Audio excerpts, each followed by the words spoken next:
If you like the story, you can support the author on Patreon. Link is in the description. Chapter 21. Remember that we need to get 2000 PS for double chapters. Forever. After the shopkeeper left, Natsuki walked up to Tenton and asked, "Have you tried out the shuriken yet?" Tenton shook her head. "I just got them. I was about to test them out when you showed up." Natsuki nodded and turned to Shino. "Shino, try it with a shadow clone." Without a word, Shino raised his hand, and a swarm of insects flew out, startling Tenton so much that she hid behind Natsuki. But then, the insects quickly gathered and formed into a humanoid shape, eventually taking on Shino's appearance. Natsuki gently reassured her, "Don't be afraid.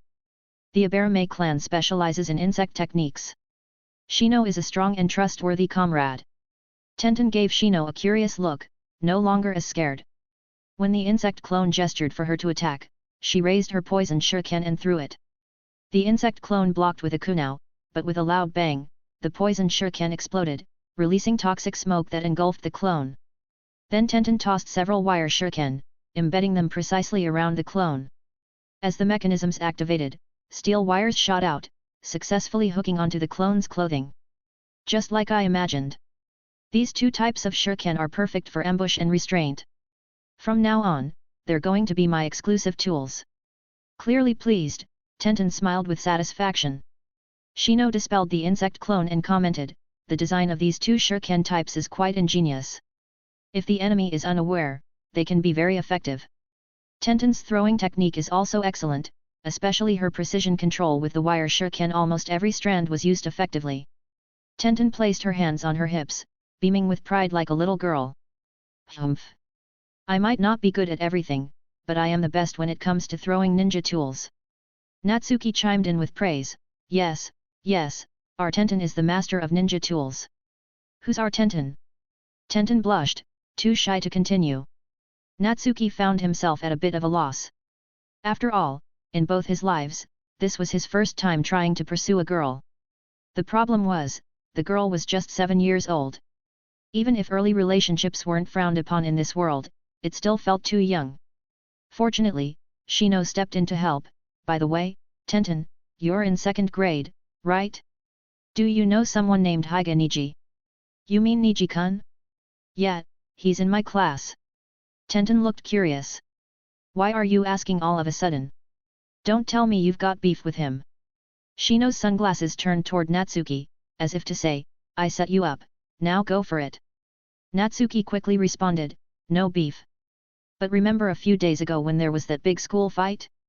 Shino and I had some friends who got picked on by some second years, so we stepped in. Later, we found out that those second years were angry because they lost to Niji in a sparring match, and took it out on random students who just happened to be our friends."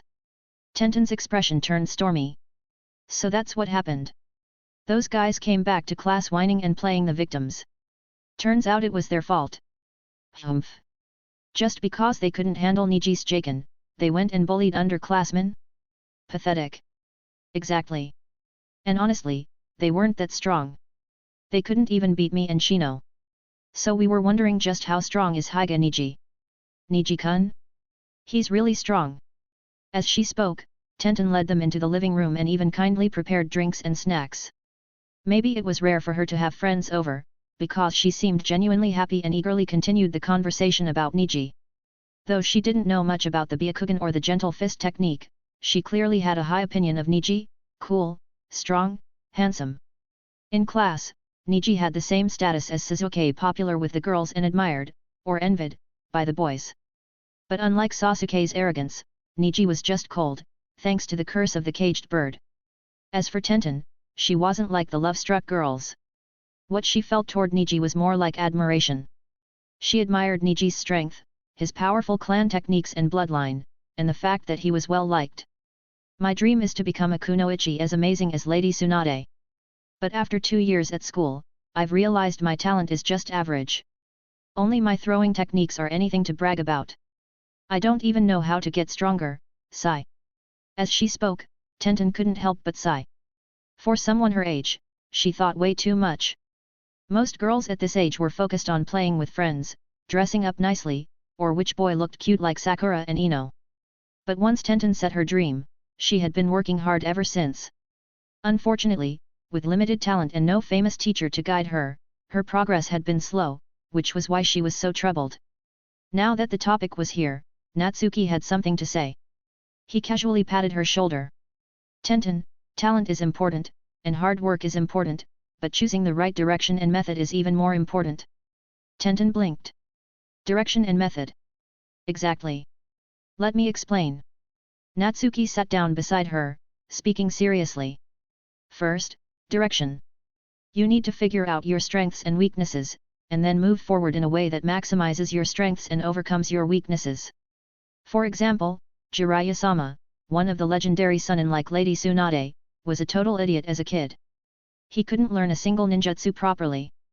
Even with shuriken, all he could do was a move called throw all the shuriken at once no jutsu. Throw all the shuriken at once no jutsu? What kind of move was that? Tenton giggled. She didn't expect one of the Sunin, Jiraiya, to be so amusing. Even Shino was surprised. Natsuki, are you saying Jiraiya-sama was a fool as a child? Is that true? Natsuki nodded solemnly. Totally true. You can ask around. Jiraiya-sama was trained by the third Hokage, and it's said even the third tried every trick in the book but still couldn't teach him properly. Later, Jiraiya-sama learned the summoning technique and accidentally summoned himself to Mount Maiboku, one of the three great sage lands. There, he trained under the Toad Sage and eventually returned with great strength. He later proved himself on the battlefield. Tenton listened with fascination. When she was little, all she ever heard was how amazing and legendary Lady Tsunade was, and that's why she wanted to be like her. She never imagined that Jiraiya, also one of the Sunin, had such a legendary underdog story. A true example of a fool rising to greatness.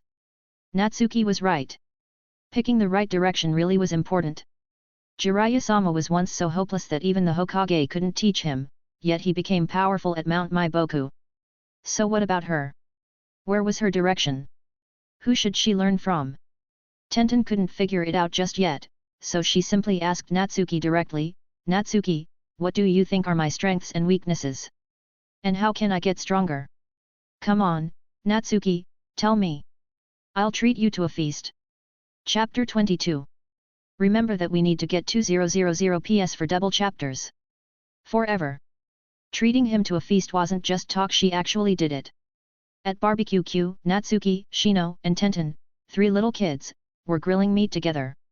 Shino was very considerate, claiming a seat on one side by himself so Natsuki and Tenton could sit together. As for the bill, of course it was on Tenton. After all, her family didn't lack money. Tenton earnestly placed freshly grilled meat on Natsuki's plate, clearly eager to hear his advice. Natsuki wasn't going to let her go hungry either and returned some meat to her plate. Meeting her expectant gaze, he began organizing his words. Tenton, we've only known each other for 2 days, so I'm not completely sure about your situation. But based on what you said about your school performance, I can tell you have 2 major strengths. 2 strengths? What are they? Tenton asked quickly. Ninja tool handling talent and being rich. Being rich? Tenton was momentarily stunned. I can understand ninja tool talent, but being rich counts as a strength. Natsuki replied with full confidence, of course it does, and a big one at that. Hold on, don't rush, let me explain. Let's start with your weaknesses. First, your chakra reserves are quite low. Second, considering you were slow to learn the 3 basic jutsus, it suggests your ninjutsu talent isn't great, and your chakra control needs work. Third, in terms of taijutsu, your physical ability and strength are lacking. This needs urgent improvement. Tenton nodded. These were facts, she couldn't deny them. Thinking about how she had low chakra and little talent for ninjutsu, her dream of becoming a powerful kunoichi like Tsunade suddenly felt far away. Maybe, she wasn't cut out to be a ninja? Thankfully, Natsuki continued, next are your strengths. You have a high affinity for ninja tools, which means you have a good chance of mastering any type of ninja tool. So, if you can acquire powerful ninja tools and make them your strength, your power will rise naturally. Tenton pouted, Natsuki, it's not like I haven't thought of that. But aren't powerful ninja tools in the hands of powerful people? How am I supposed to get them? Seeing her adorable expression, Natsuki couldn't resist poking her cheek with his finger. That brings us to your second strength, you're rich. You can post missions to hire powerful ninja to find rare ninja tools for you. If you pay enough, plenty of people will be willing to do it. Posting missions? That was a thing? Not just Tenton, even Shino was stunned. The truth was, they'd fallen into a mental trap. As aspiring ninja, they were always thinking about taking missions to earn money. They never thought they could be the ones issuing missions. And part of it was simply that they were still kids and hadn't thought that far. But being rich truly was a powerful advantage. It could make a lot of things possible, including obtaining powerful tools. Natsuki looked at Tenton's dazed face and laughed. So? Don't you think being rich is a strength now? Even if you wanted to find the location of the 6 Paths ninja tools, if you had enough money, someone would get that info for you. Believe it. I believe it. It made so much sense that Tenton couldn't help but believe. Now that she thought about it, maybe she'd just been living too comfortably and forgotten how powerful money really was. Ninjas take missions to earn money, so if her family had money, shouldn't it be natural for her to give missions? Even if the task is difficult, just pay more, right? In that instant, Tenton's mind opened up. Her excited little face turned a rosy red. She quickly placed more grilled meat on Natsuki's plate and praised sweetly, "Natsuki, you're so smart." Natsuki happily munched on the barbecue. After a bit, he continued, "Besides that, Tenton, there are still other areas we don't know about, like genjutsu, medical ninjutsu, and space-time ninjutsu. If you have talent in genjutsu, you should train it seriously. Pairing genjutsu with your ninja tool techniques would make fighting enemies much easier. If it's medical ninjutsu, then Lady Tsunade is the best. If you have talent there, you must study it well and maybe even ask her to take you as a student someday." Tenton nodded eagerly, remembering everything. Natsuki's advice was practical, and she completely trusted him. "But how would I know if I have talent in those areas?" she quickly asked. "Ask your teachers. Or better yet, spend money, buy beginner-level genjutsu scrolls from the village ninja, and go study medical ninjutsu at Konoha Hospital." Okay. And, what's space-time ninjutsu?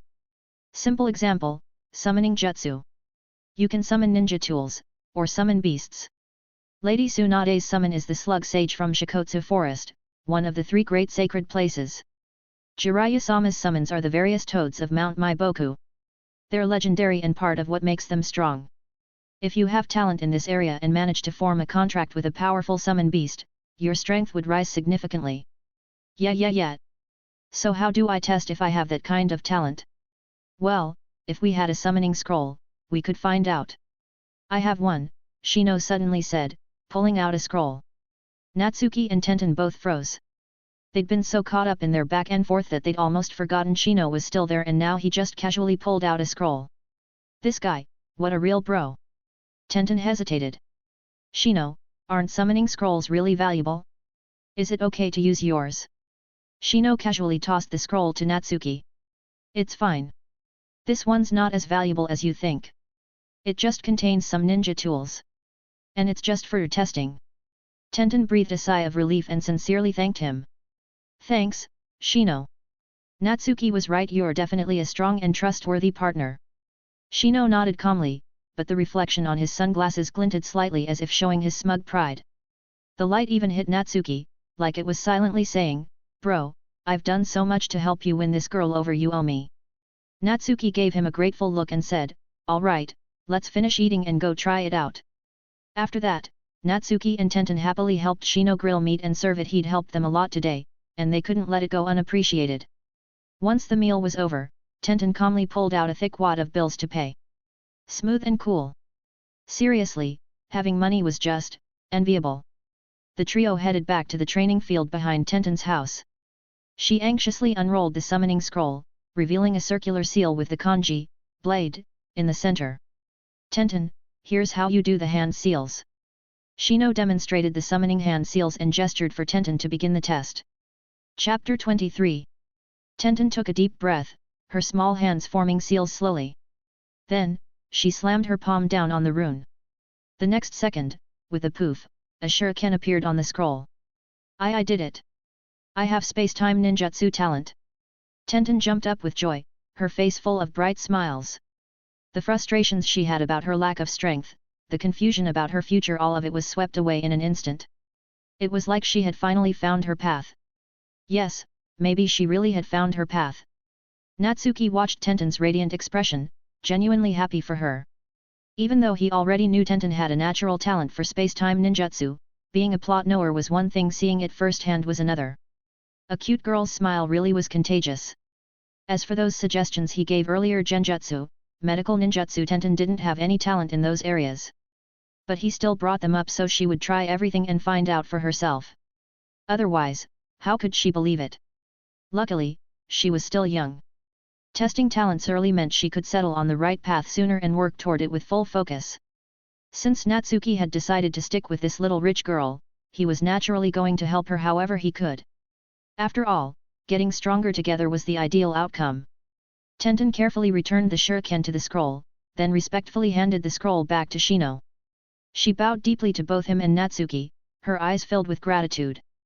Natsuki, Shino, thank you both so much. You're welcome. Shino's expression shifted ever so slightly. Maybe, just maybe, in that moment, it wasn't about helping Natsuki chase a girl, it was about the joy of helping a friend. Shino was right. You don't have to thank us, Tenton, Natsuki said, helping her up and resting his hands naturally on her shoulders. We may not have known each other for long, but we're already friends. Helping you is the least we could do. If me or Shino ever need help, I'm sure you'll help us too, right? Tenton nodded seriously. Right. We're friends now. If you guys ever need anything, don't be shy about asking me. Her smile was even more sincere now. She probably hadn't realized that a certain someone, with hands on her shoulders, already viewed her as a target to pursue. After that, Natsuki gave Tenton more detailed advice, like how strengthening her physical body could increase both her physical power and chakra reserves, and how she should practice chakra control techniques such as tree climbing and walking on water. They were foundational skills that she couldn't do yet, but were essential for genin. By starting her training now, she'd definitely benefit in the future. In the end, the three of them agreed to train together on their days off right there at Tenton's place. Even though the training ground was small, it was more than enough for three kids to mess around and improve. As for the idea of spending money to commission missions for powerful ninja tools, Natsuki advised holding off. Tenton was still too young and weak to collect them now. However, she could start gathering intel on various ninja tools, and even on summoning beasts. That information would definitely come in handy once she became a ninja. Tenton trusted Natsuki completely and naturally followed his advice. As the sun started to set, Natsuki and Shino didn't overstay their welcome and said their goodbyes. Tenton looked visibly reluctant, probably because she rarely had friends over, and today they'd given her such tremendous help. She truly wanted to spend more time with them. Despite her dad's grumpy face, she still escorted them both to the door. Looking at Natsuki's somewhat handsome face, and thinking about everything that happened in the past 2 days, Tenton's cheeks suddenly flushed. I'm heading off now. Once you've tested out genjutsu and medical ninjutsu, don't forget to tell me and Shino. We'll help you figure things out, Natsuki said with a wave. Be safe on the way back. Tenton waved too. When she turned to look at Shino, something came to mind. She quickly made a small hand sign. Shino blinked, then returned the sign Natsuki didn't notice. Then he followed Natsuki and left with him. But after they parted ways at the street corner, Shino quietly circled back. Tenton was still waiting at the door. Tenton, what did you want to say that you couldn't in front of Natsuki? Shino asked curiously. Well. Tenton blushed and hesitated, looking a bit shy. Shino, maybe I'm overthinking things, but, do you think Natsuki likes me? Shino was surprised. You figured it out. Tenton pouted. I'm not dumb. How could I not notice? Yesterday he came into my store, supposedly to sell ninja tool designs, but he made a beeline straight for me, asked my name right away, and even called me cute. And today was even more obvious, he's been super eager to help me even though we just met, and his eyes are glued to me the whole time. Sometimes he even touches me. At that, her cheeks turned even redder. Kids in the ninja world matured early. Uchiha Itachi was on the battlefield at age 4. Girls as young as 5 were already dreaming about marrying handsome boys. Tenton was no exception. She had never thought of herself as cute or pretty, just ordinary. Her dream was to be someone like Tsunade, but she lacked talent, and felt like just a plain girl. She never imagined an outstanding boy would ever like her. But today, she could clearly feel Natsuki's gaze on her, all the time. And Natsuki was so impressive, he seemed to know everything, offering advice so confidently and clearly. His suggestions were genuinely helpful and made her feel like the path forward had become clearer. If a boy like that liked her, how could she not be happy? Shino saw her reaction and knew Natsuki had this in the bag. He said frankly, "This is something Natsuki should have told you himself. But since you've already figured it out, I won't hide it. Yes, he does like you. He even designed those 2 ninja tools specifically as a way to meet you." Tenton covered her face. She almost started steaming like Hinata. But she wasn't Hinata. She was far bolder and braver. Like she once said in the anime, she hated weak people. So she herself wasn't weak, she was strong and courageous, and would fight for what she believed in. In that regard, she outshone the other 3 village beauties by a mile. Shino asked, "So, Tenton, what do you think of Natsuki? How will you respond to him?" Though her face was red, Tenton spoke seriously, "Shino, I get what you're saying. I don't want to let Natsuki's feelings go to waste. I plan to spend more time with him and get to know him better. We're both still kids, and we haven't known each other that long. But don't worry, I won't hurt him. I'll respond to his feelings sincerely." Shino was satisfied, almost moved to tears like a proud wingman. Being a matchmaker wasn't easy. But now all his efforts had paid off. Natsuki and Tenton both owed him a big one. "Thank you, Shino. You've been helping Natsuki this whole time, I could tell," Tenton said sincerely. "You're welcome. Natsuki is my good friend. Now you are too. Friends help each other. I should be congratulating you and Natsuki." With that, Shino coolly stuck his hands in his pockets and walked off, disappearing completely into the darkening evening. Chapter 24. 500 PS. If we reach 2000 PS, there will be a permanent 2-chapter per day schedule. Half a month later, Tenton sat by a small river, looking utterly dejected. Shino stood not far away and gave Natsuki, who had just arrived, a subtle signal, but with those sunglasses on, it was impossible to tell what he meant. Natsuki nodded vaguely, still confused, then quickly made his way over to sit beside Tenton and asked gently, "Tenton, what's wrong?" Tenton's voice carried a trace of frustration.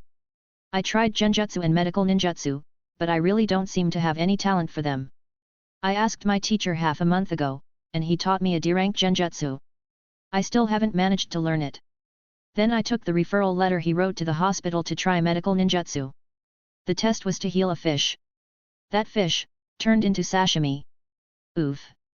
Natsuki had expected this outcome, but hearing it firsthand, he wasn't sure how to comfort her.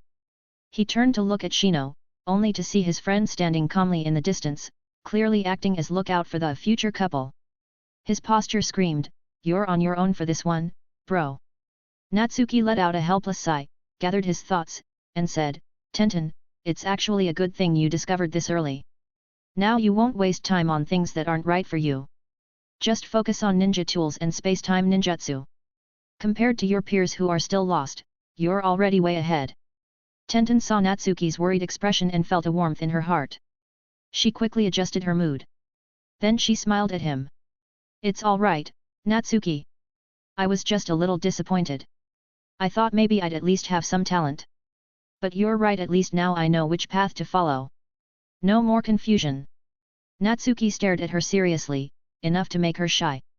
But what he saw reassured him. She wasn't forcing herself to smile. She had truly recovered from the disappointment, and her emotions were back in balance. Time to shift the mood. "Oh right, I came up with 2 new ninja tool designs. Want to take a look?" Natsuki pulled out a set of documents. "You've got new designs already?" Tenton's curiosity piqued as she eagerly took the papers. Shino came over as well, clearly just as interested in Natsuki's inventions. After all, the 2 specialized shuriken Natsuki made last time were pretty impressive. After flipping through the documents, both of them looked up at Natsuki with wide eyes. They were clearly shocked by his creativity. Natsuki's nose practically grew longer from the pride swelling in his chest. Standing tall, he grinned, Neat stuff, right? Check this out, wire gloves. The gloves have a built-in mechanism on the back of the hand that shoots out steel wire. During battle, you can activate it with chakra. Imagine clashing kunal with someone, and then bam! Wire shoots from your glove right in their face. No one would see that coming. And then there's this gun-type ninja tool. It's nothing like those old matchlock or flintlock guns. It's powered by chakra, and the bullets are small and light, so the firing speed is at least double that of a thrown shuriken. The range is way longer, too. And if you practice enough, it's easy to aim and hit your target. Best part? I had the idea to draw a space-time ninjutsu symbol on the magazine so it can summon bullets at will. No need to worry about running out. You can even prepare special bullets, smoke, poison, flash, or ones packed with explosive tags and just summon them when you need them. Heh, Tenton, check this out. Natsuki was speaking passionately, but midway, he noticed both Tenton and Shino giving him strange looks, and he suddenly choked. Were his designs not good enough? It took a while, but then Shino finally muttered, Natsuki, I really want to crack your head open and see how it's wired. Tenton also smiled sweetly, seriously. How can someone be this smart? These two ninja tools are incredible. Geez, you two scared me. Natsuki let out a relieved laugh. They weren't criticizing, they were shocked by how smart he was. But Tenton was looking at him with sparkles in her eyes full of gratitude and emotion. To her, these ninja tool designs were clearly made for her. Especially the gun-type ninja tool, it accounted for her low stamina and chakra. Compared to throwing shuriken, using this would be much easier. Plus, its range was far superior, which would boost her combat strength massively. The space-time rune on the magazine? That clearly catered to her talent in space-time ninjutsu. This guy, seriously, how much did he like her? She didn't know whether to be annoyed or flattered. Her heart was so full of sweetness that she immediately tucked the design papers away like treasure. Without even realizing it, she tugged on Natsuki's sleeve with a smile. So, how much are you selling them for? Natsuki scratched his head. You're the expert. Name your price? Or, free is fine too. No way. Tenton pouted. You have to take money. Shino told me you're living off orphan subsidies and were worrying about money not long ago. You're at the age where you're growing fast, you can't skimp on food. Let's see, these two designs are even better than the last ones. I'll give you 100,000 RY. If that's not enough, I'll add more. That's more than enough. Way more. Natsuki was nearly stunned by her generosity.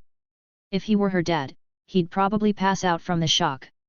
The tools were good, sure, but they weren't that good. The last time she gave him 40,000 was already a lot. Now she's giving even more. It almost looked like she was supporting him. Off to the side, Shino nodded repeatedly, even letting out a quiet burp. He'd eaten too much dog food, apparently. But he was genuinely happy for Natsuki. His friend wasn't just progressing in romance, his poverty situation was getting better, too. He could finally worry less. It was clear now Natsuki had good taste. Compared to Sakura's shallow crushes and bad manners, compared to Hinata's timidity, compared to Ino's vanity and obsession with looks, Tenton's personality really was amazing. And the fact that she was a little rich girl? Bonus points. Like Natsuki always said, there's no shame in sticking with a rich girl. Especially one who's pretty, kind, and thoughtful. Who wouldn't like her? Seeing that Tenton had completely shaken off her earlier disappointment, Natsuki finally relaxed. So he seized the moment. Well, I just made some money today, so how about you two come over for dinner? Tenton, you can try my cooking. They say guys who can cook are attractive.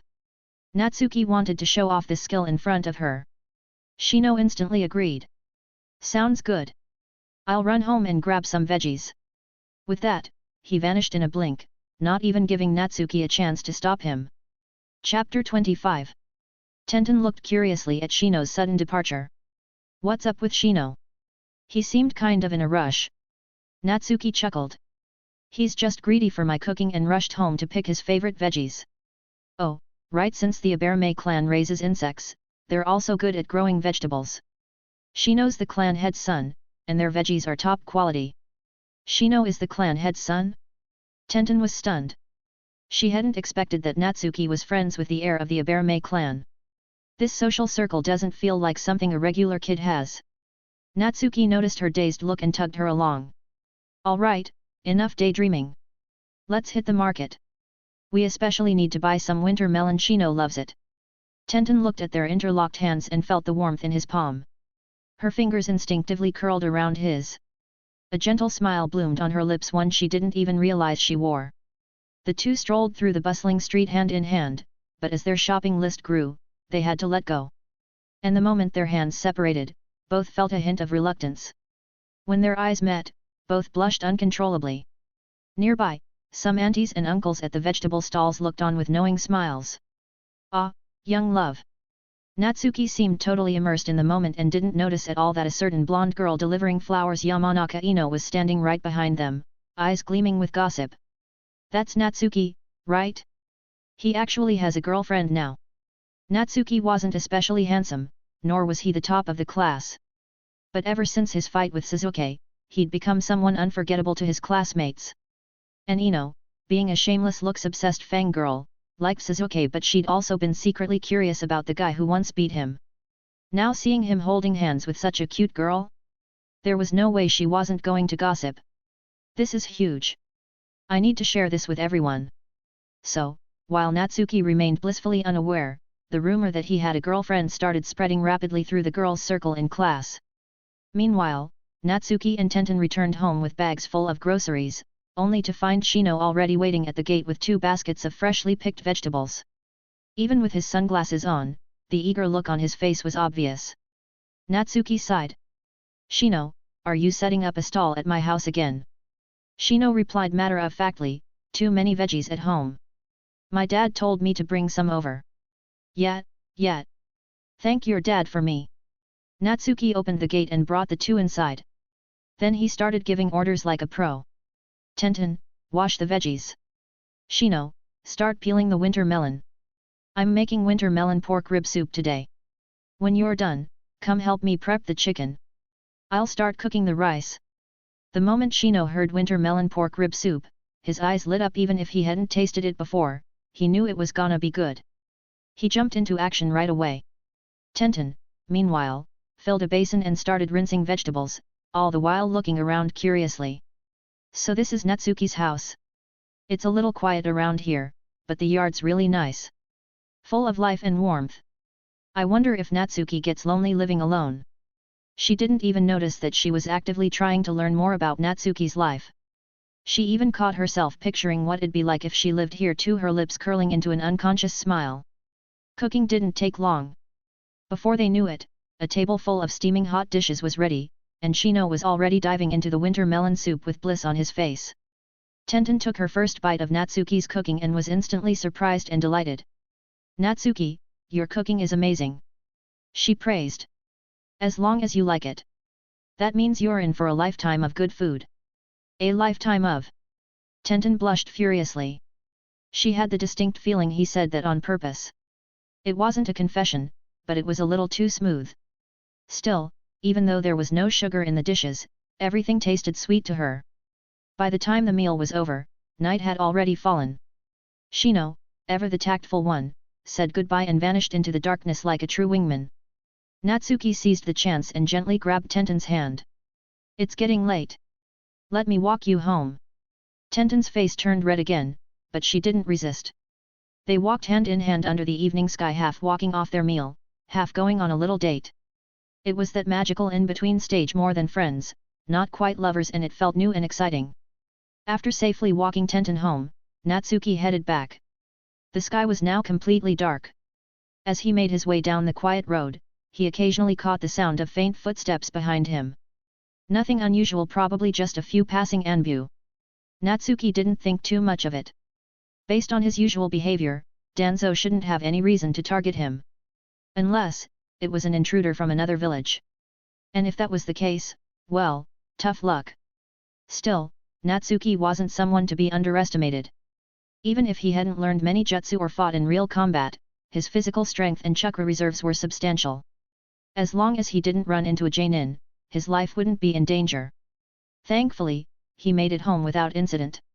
But along the way, he kept sensing someone watching him. The gaze wasn't friendly, and it wasn't subtle either, as if suspecting that a kid wandering around at night was secretly a spy. Konoha seemed peaceful, but the truth was it was a mess beneath the surface. Before the Uchiha massacre, Danzo's route operated with impunity in the village. Afterward, even though route was technically disbanded, the absence of the Uchiha clan meant the village was wide open like a sieve. Spies walked in like they owned the place. Especially after the third Hokage died and Tsunade took over, things only got worse. Even nobodies could stir up chaos. Man, what a mess. Still, Natsuki could complain all he wanted, it didn't change the need to be careful. Especially for Tenton and Shino. He'd have to remind them to be cautious. He couldn't afford to let his future girlfriend or his best friend get hurt. As expected, without strength, all you get is anxiety. I need to train harder and grow stronger as soon as possible. Without delay, Natsuki entered his gravity training room and used his mind to crank the gravity up to 3 times the normal level. Instantly, he felt the weight press on his entire body, even his blood seemed to sink. He hadn't spent much time in this room yet, but he'd already adapted to double gravity. Now with triple gravity, it was still bearable, but he had to worry if it would affect his height in the future. After all, he was still a kid. Then, he pulled out 2 scrolls. One was a C-rank water release ninjutsu, Suten, Mizurappa, water release, wild water wave, which he had traded for with Shino using his transformation-based paper drawing technique. The Aberame clan specialized in insects, but weren't good at close-range combat. The paper drawing technique was perfect for Shino if enemies got too close, he could use it to dodge and buy time for his insects to counterattack or for backup to arrive. The other scroll was for the Kage Bunshin no Jutsu, shadow clone technique. He had borrowed it from Shino, all because he had a special idea he wanted to try. He'd return the favor later by sharing the results with Shino. Even though Natsuki treated Shino as a close friend, he wouldn't take advantage of him. Give and take. That way, he'd never feel guilty borrowing again. Chapter 26. Alright then, let's start studying first. I'll test out the idea in my head on the 1st of next month. Natsuki first schemed through the Kage Bunshin no Jutsu scroll, then began forming hand seals. In the next second, poof, a clone identical to himself appeared beside him. As expected, his talent was no joke. He learned it in one go. He glanced at his clone. It was indeed a perfect copy. For his girlfriend, this could very well mean double the pleasure. Now he couldn't help but wonder, after Naruto married Hinata, did he ever use Kage Bunshin no Jutsu? And just how many clones did he use each time? Everyone knew Hinata had quite the appetite. Ahem. He was getting sidetracked again. Natsuki continued practicing. After an hour, he had not only completely mastered the Kage Bunshin no Jutsu, but also became proficient in performing the hand seals with just one hand. That's the trouble with being able to do one-handed seals. Every time he learned a new jutsu, he had to consider the possibility of executing it one-handed, and he had to be fluent at it too. After all, you never know when you'll need it. Then, Natsuki finalized the first research project for the first day of the next month. Exploring the possibility of modifying Kage Bunshin no Jutsu into the Shiken. Shiken was a move from Dragon Ball, used by Ten Shinyan. It gave him 2 additional arms on his back, granting the advantage of 4 arms in combat. They say 2 fists can't beat 4 hands. With 4 hands, you'd have the upper hand in Taijutsu. Since the Kage Bunshin no Jutsu could produce a physical clone, why couldn't it be modified to sprout a pair of hands on his back? Of course, the weaknesses of the original jutsu were obvious. The clones were fragile and exploded upon taking damage. That made them mostly good for distraction. Naruto's Kage Bunshin looked impressive, sure dozens or hundreds of clones, but they only worked against small fry like Mizuki. They were useless against real powerhouses. But hand clones would be a different story. If the new hands appeared on the user's back, destroying them wouldn't be so easy. The opponent would have to get past the user's defenses first. Having an extra pair of hands could allow for surprise attacks in close-range combat, or secret hand seals from behind. You could even spray your opponent in the face with a water gun sneak attack. The advantages were obvious. And if you could grow 1 pair of hands, why not multiple arms, legs, even heads? That's the endgame of modifying the Kage Bunshin no Jutsu. He named it, Shi no Jutsu. But that experiment would wait until the 1st of next month. Without the safety of the special lab, the cautious Natsuki didn't dare to go wild.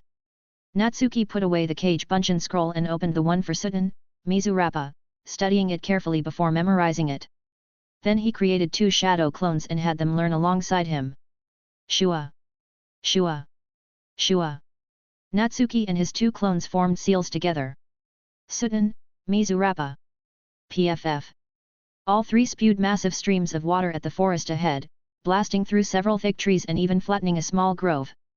This. Natsuki was startled, but quickly understood. His chakra was just that abundant. Combined with two clones unleashing the jutsu simultaneously, the resulting force was terrifying. If there had been a group of genin ahead, they would have been wiped out in one move.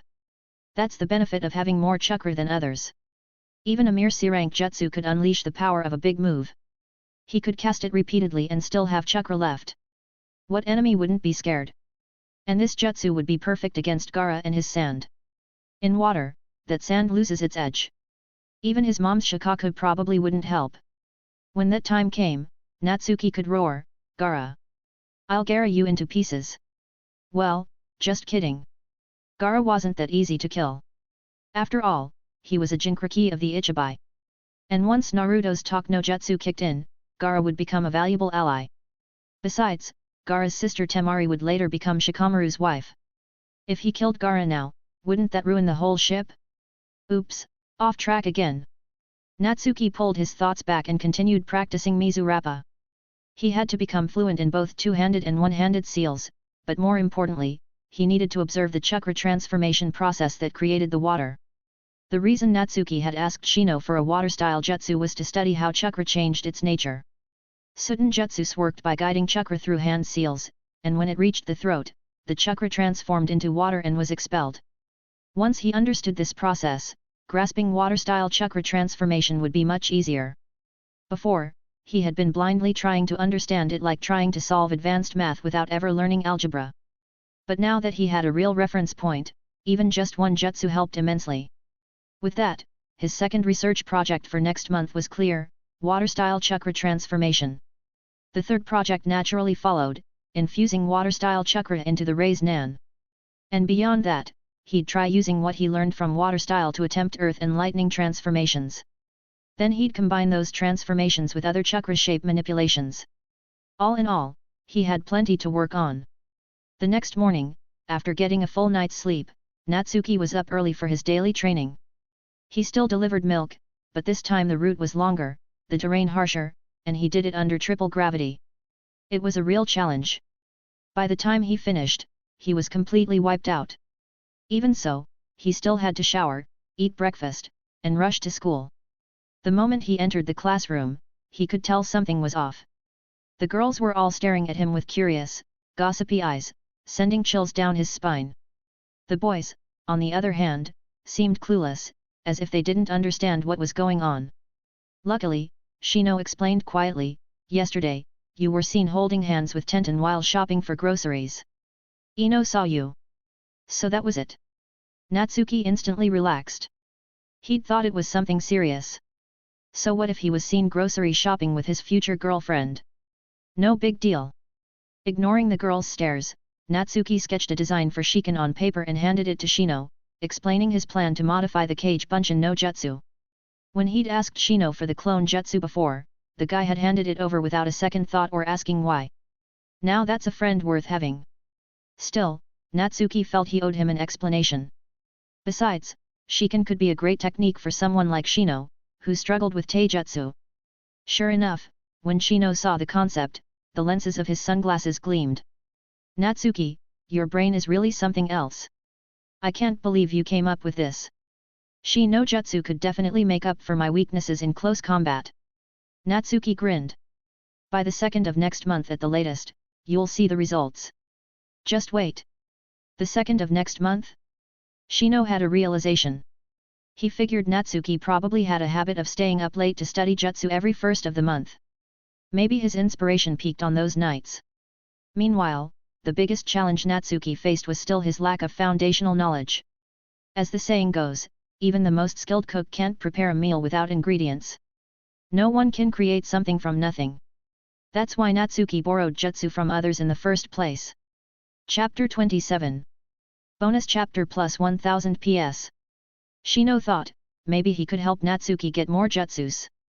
Even if the jutsus were of a lower rank, that wasn't important. What mattered was giving Natsuki more exposure to ninjutsu. From there, Natsuki would surely come up with even more wild and creative ideas. That way, Natsuki would definitely grow stronger faster. Of course, Shino knew Natsuki wouldn't accept it for free, he'd definitely offer something in return. But that was simple too. As long as Natsuki shared the techniques he developed, like the one-handed hand seals and the Shio no Jutsu from before, it would already be a huge benefit. That way, they'd both grow together. Wouldn't that be great? Shino had made up his mind, but didn't tell Natsuki right away. He planned to collect some jutsu first and then pass them to Natsuki without letting him refuse, otherwise, he'd just nag him endlessly. Take action first, explain later. This tactic worked well on Natsuki. It was the same strategy Shino used every time he mooched meals from Natsuki's house without warning.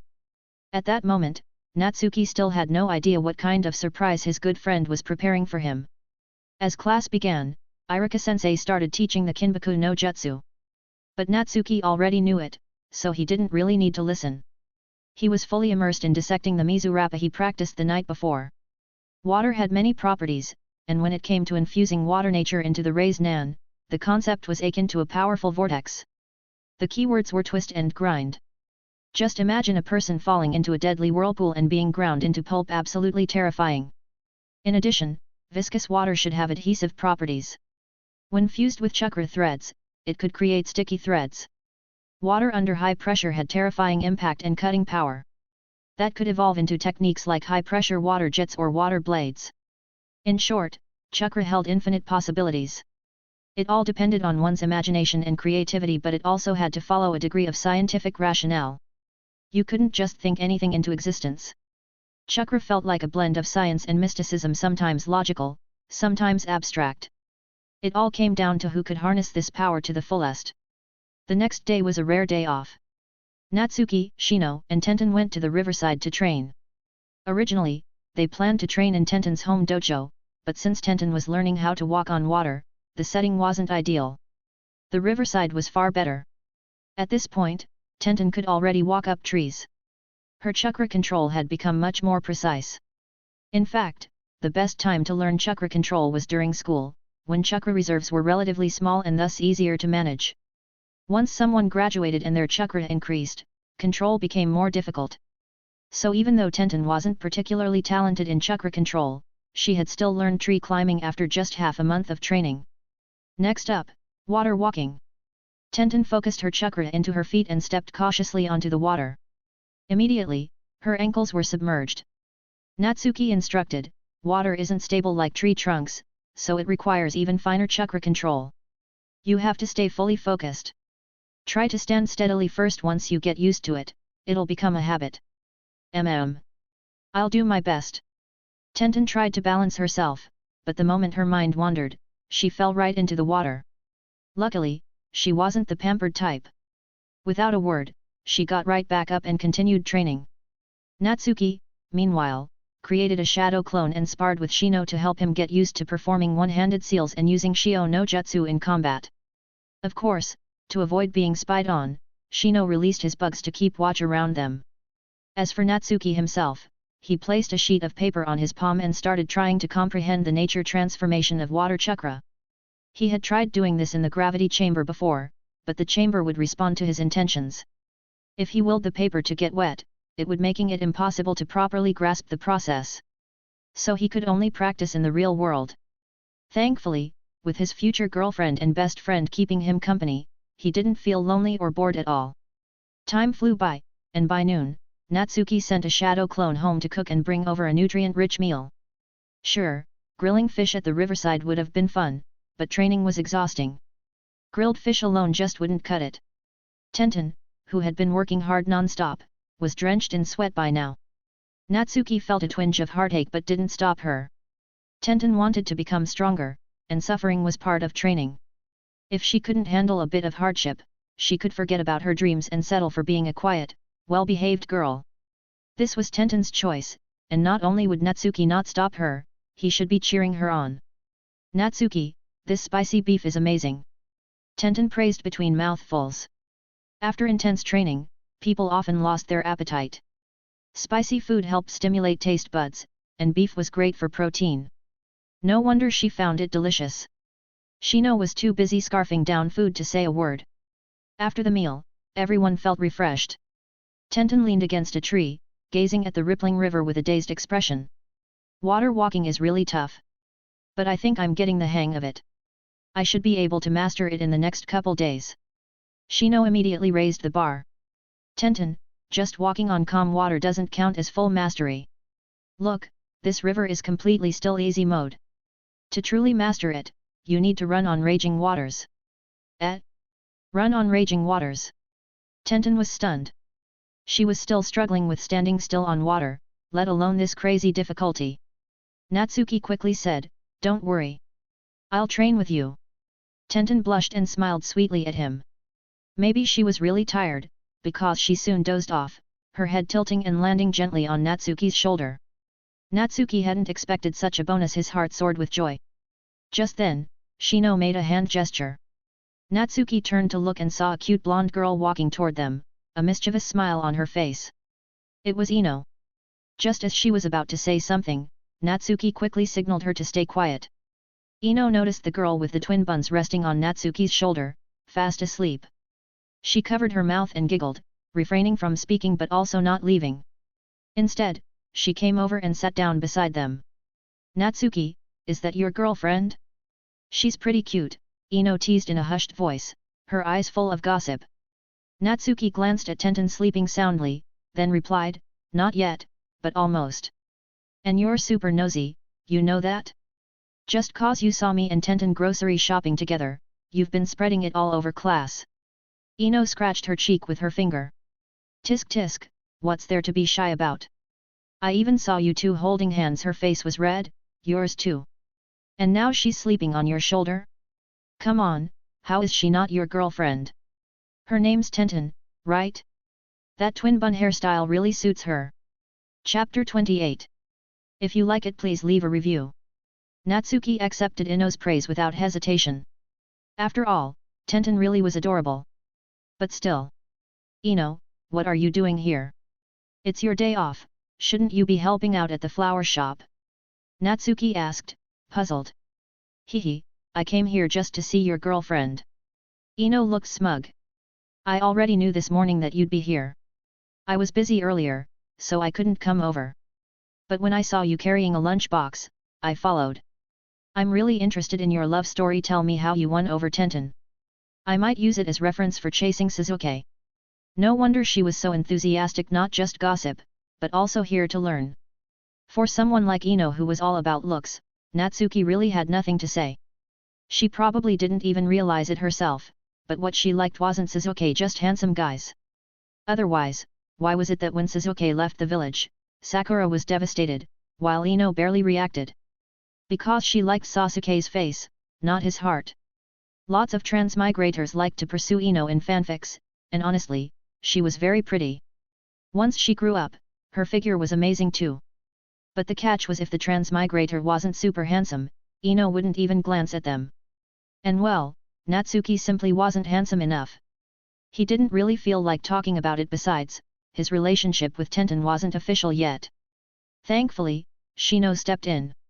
"Ino, I know I probably shouldn't be commenting on others' business, but as your classmate, I think I should say this." Ino blinked. "Ah? Shino, you're here too. Oof, that stung.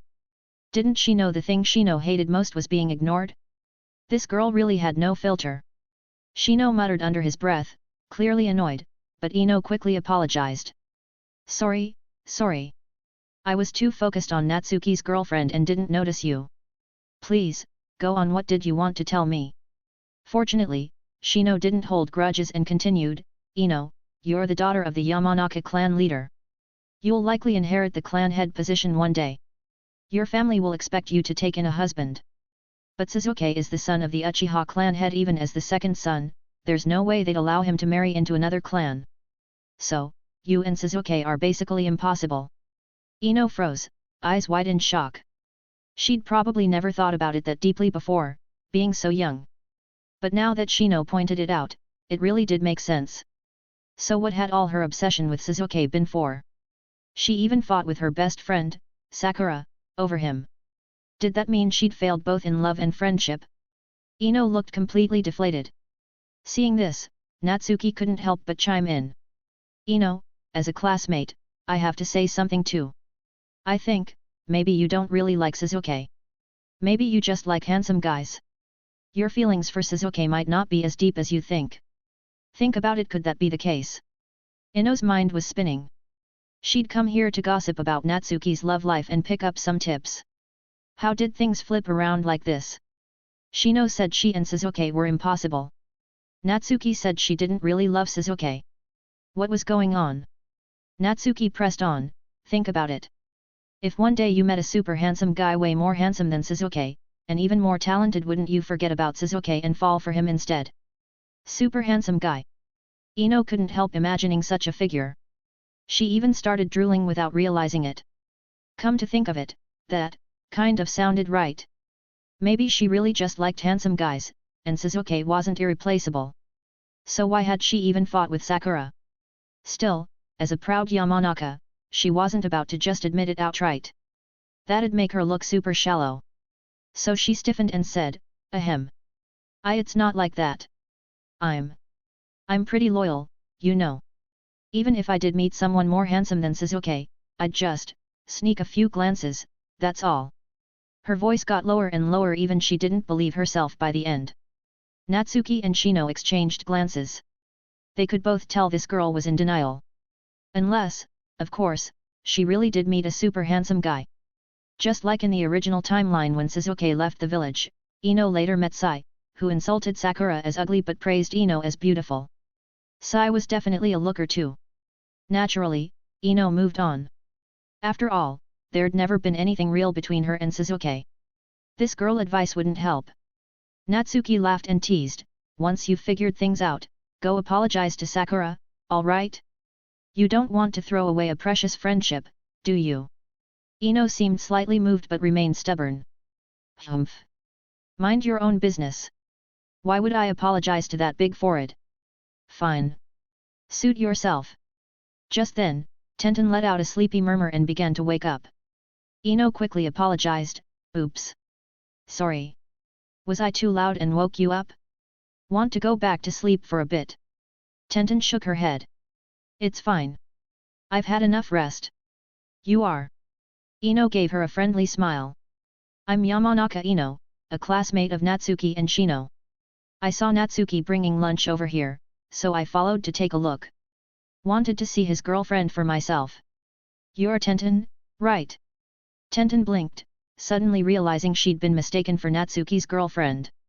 What's more, she'd been sleeping on his shoulder the whole time, while this girl had been watching.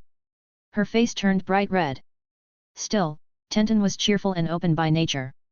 She wasn't like Hinata, who might faint from embarrassment. And she didn't explain either, almost like she was accepting the role of girlfriend. Yes, I'm Tenton. Nice to meet you. Just call me Ino. Ino was quick to make friends. I saw you and Natsuki holding hands while grocery shopping the other day. I was wondering where he found such a cute girlfriend. Tenton's cheeks flushed again, but she remembered Ino. You're the girl from the Yamanaka flower shop, right? I think I saw you when I bought flowers. Yup. My family owns the Yamanaka flower shop. So we've already met before. My family runs a ninja tool shop. The two girls actually started chatting. With both of them being outgoing, one loving gossip, the other full of witty banter, they got along surprisingly well. Just like that, they became friends. Natsuki and Shino exchanged amazed looks. Girls really were mysterious creatures. Wow. So you're in the middle of training, Tenton? You're already learning water walking? Ino asked, surprised. I didn't know how before, but Natsuki's been teaching me. Shino's helped a lot too, so now I'm determined to work hard. But you're still so young. Girls our age should be learning how to dress up. Look at your hands, they're all rough. It's fine, Ino. My dream is to become a strong kunoichi like Tsunade-sama, someone who'll be famous across the ninja world. Since I have that dream, I have to work hard for it. Besides, Natsuki and Shino have helped me so much, I can't let them down. Natsuki is amazing. I want to stand by his side in the future, and I can't do that if I'm not strong enough. Ino stared at Tenton's serious face, and for a moment she was speechless. Chapter 29. Although Ino had once introduced herself as someone who aspired to be adored by everyone, that wasn't entirely true. Like nearly every little girl in Konoha, her true role model was Tsunade and she was no exception. But most of the girls she knew only talked about becoming the next Tsunade. Few of them actually trained hard toward that goal. Ino was the same. Now, for the first time, she had met a girl like Tenton, who was truly working hard for her dream. And standing beside her, Ino felt like a clown in comparison. Yet, if you have a dream, you should be working hard for it.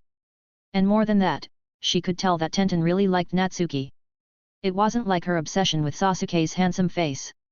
Tenton wanted to grow stronger to be worthy of standing by Natsuki's side. That might be what true love actually looked like. Tenton, I really envy you, Ino said sincerely. Tenton blinked. Actually, I envy you. You come from a great clan, have powerful inherited jutsu, and ninja clan kids always have better talent. So yes, I'm jealous, but I'll work hard to catch up. I'll prove I'm not weak. Tenton's confident look left Ino stunned and speechless for a long time. Even after she left, she was still dazed. She walked all the way home with a blank expression. Tenton couldn't help worrying. Natsuki, Shino. Is Ino okay? She's been spacing out like that ever since she left. Shino immediately picked up on it. It's probably what you said that made her like that. Tenton tilted her head. What I said? I don't think I said anything bad, did I? Shino looked up at the sky. You told her you envy her clan, her jutsu, her talent and that you'd work hard to catch up. But Tenton, you don't realize this. Ino, like many other girls, does have all those things. But she doesn't work hard. You, on the other hand, shocked her with how determined you are. She's spacing out because she's reflecting on herself. Really? Tenton couldn't quite understand. If someone had so many advantages, why wouldn't they make good use of them? Why waste time? If she had Ino's background, talent, and inherited techniques, she figured she'd already be Jonin level by graduation and becoming the next Tsunade would be within reach. Was it true? That those who have things never learn to cherish them? Like how her family had money, but she never really learned to make good use of it either. Natsuki gently patted her twin buns. Don't think too hard. Just focus on your training. Shino and I will check in at school tomorrow. If Ino's not doing well, we'll find a way to help her. That reassured Tenton, and she went right back to water walking practice. As for Ino, she remained out of it even by dinner time. Her mother, Yamanakuro, was getting worried, but didn't dare say much. She waited until her husband, Yamanaka Inoichi, came home. Dear, Ino's been acting strange ever since she got back. I didn't know how to ask, but maybe you should talk to her. Me? Inoichi grimaced. Talking with his daughter was not his strong suit. Still, seeing her so dazed made him worry too. So he gathered his courage and sat down across from her. He was just about to speak when Ino suddenly said, Dad, I've decided I want to train seriously. I want to learn our clan's jutsu as soon as possible. Please train me properly. Inoichi was shocked. Wait, Ino, what brought this on? Ino's expression was firm. I met a girl today who was training seriously. After talking to her, I remembered the dream I'd forgotten. I thought I wanted to be admired by everyone, to date a handsome guy. But now I realize, what I really want is to be a strong woman, like Tsunade-sama, someone everyone looks up to. Inoichi was dumbfounded. His daughter suddenly waking up like this was totally unexpected. He didn't know who she met, but whoever it was had changed her drastically. Still, this was a good thing. Ino was his daughter, the future heir of the Yamanaka clan. The sooner she grew strong and inherited their techniques, the better. So he nodded, pleased but serious. Ino, training can be tough. Can you handle it? Ino hesitated. She'd been pampered her whole life and hated hardship. But when she remembered Tenton's determined face, she bit her lip and nodded. I can do it. Good. Starting tomorrow, I'll assign you a proper training schedule. Be prepared. And so, Yamanaka Ino's miserable training life began. The next day at school, Natsuki and Shino kept a close eye on her. Sure enough, Ino looked drained and lifeless, completely out of it. Natsuki scribbled a note and had Shino send it over using one of his bugs. Soon, another note came back. It read. Thanks for your concern, I'm fine. I just asked my dad to train me when I got home. He made me go running at dawn, so I'm just tired, that's all.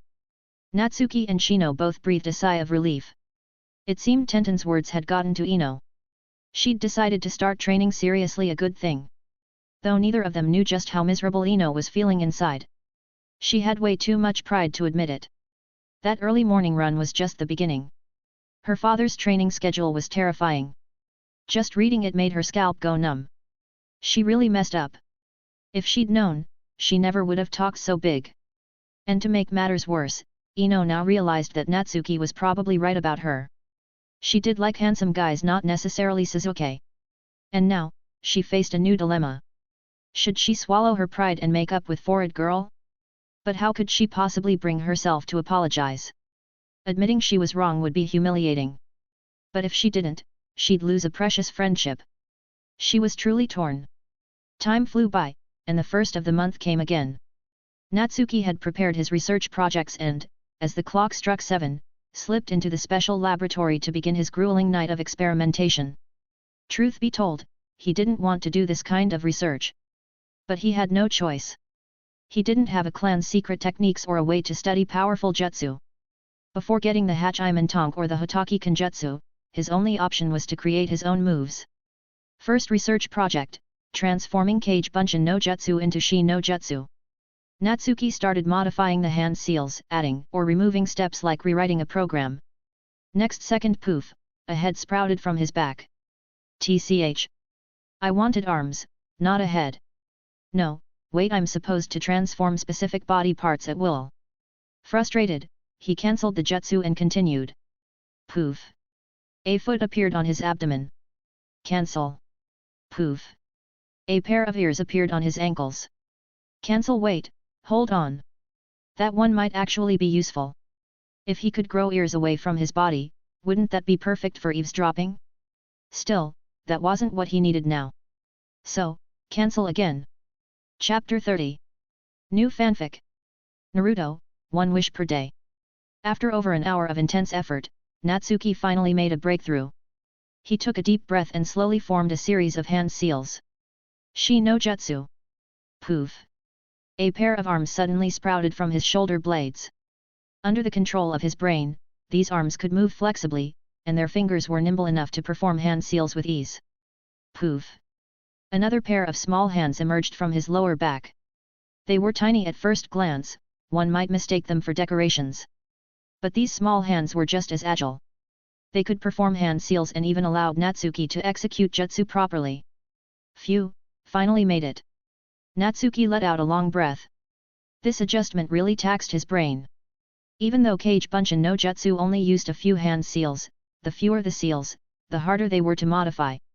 Especially since Natsuki's requirements were complex. Not only did he want to generate arms, but he wanted to manifest any body part he desired, at will, and at any size. He had raised the difficulty for himself. No wonder his head was spinning. But the result was well worth it. In battle, he could now sprout small hands from his back that could form seals out of sight. That alone would make it look like he could cast jutsu without forming any seals, keeping his opponents guessing when and what kind of jutsu he would unleash. With that uncertainty, enemies would be far more cautious and he'd gain a huge advantage. Shino's definitely gonna love this. I didn't let his trust go to waste. Natsuki quietly dispelled the jutsu, then moved on to one-handed hand seals. This had become a routine for him. Every time he learned or created a new jutsu, he would make sure to master both two-handed and one-handed versions. Another hour passed, and Natsuki finally got the one-handed Shi no Jutsu down fluently. Now came the real challenge: water-style chakra nature transformation. He raised his hand and formed a raise nan, focusing on the properties of water, not just moisture, but the distortion and crushing force of whirlpools. Still, the raise nan showed no change. Luckily, Natsuki was very patient. He knew this kind of thing couldn't be rushed. Even if there were no results tonight, that was perfectly normal. Besides, while in the special lab state, his chakra, stamina, and mental energy were infinite. He could maintain the raise nan indefinitely while constantly channeling the intention of water nature transformation into it. Time became meaningless. He completely lost track. At last, the raise nan began to change. The high-speed spiraling chakra was now filled with water. The water churned violently within, forming chaotic, high-pressure whirlpools. A powerful distortion force surged forth. Natsuki's eyes gleamed, and he threw a kunai into the orb. Crack! The kunai was instantly shredded into fragments by the inner vortex. Holy crap! That's terrifying! Even Natsuki couldn't help sucking in a sharp breath, followed by uncontainable joy. He had succeeded in fusing shape transformation and nature transformation, creating a brand new Raise Nan of his own. But it wasn't over yet. He suddenly felt intense heat radiating from the orb. It was becoming scorching hot. What's going on? Right, the high-speed rotating water creates friction between molecules, generating heat. Even though water boils at just 100 degrees Celsius, constant friction can keep raising the temperature and all that heat is being trapped within the orb. Just as he realized that, his palm began to smoke. A wave of heat surged out from the orb. It almost cooked his hand like a shrimp.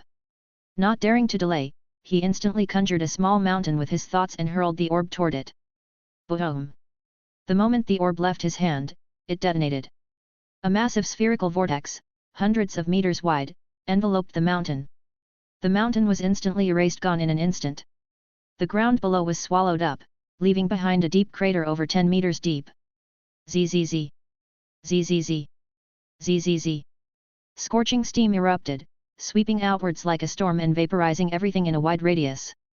Natsuki, being close by, was engulfed in the steam.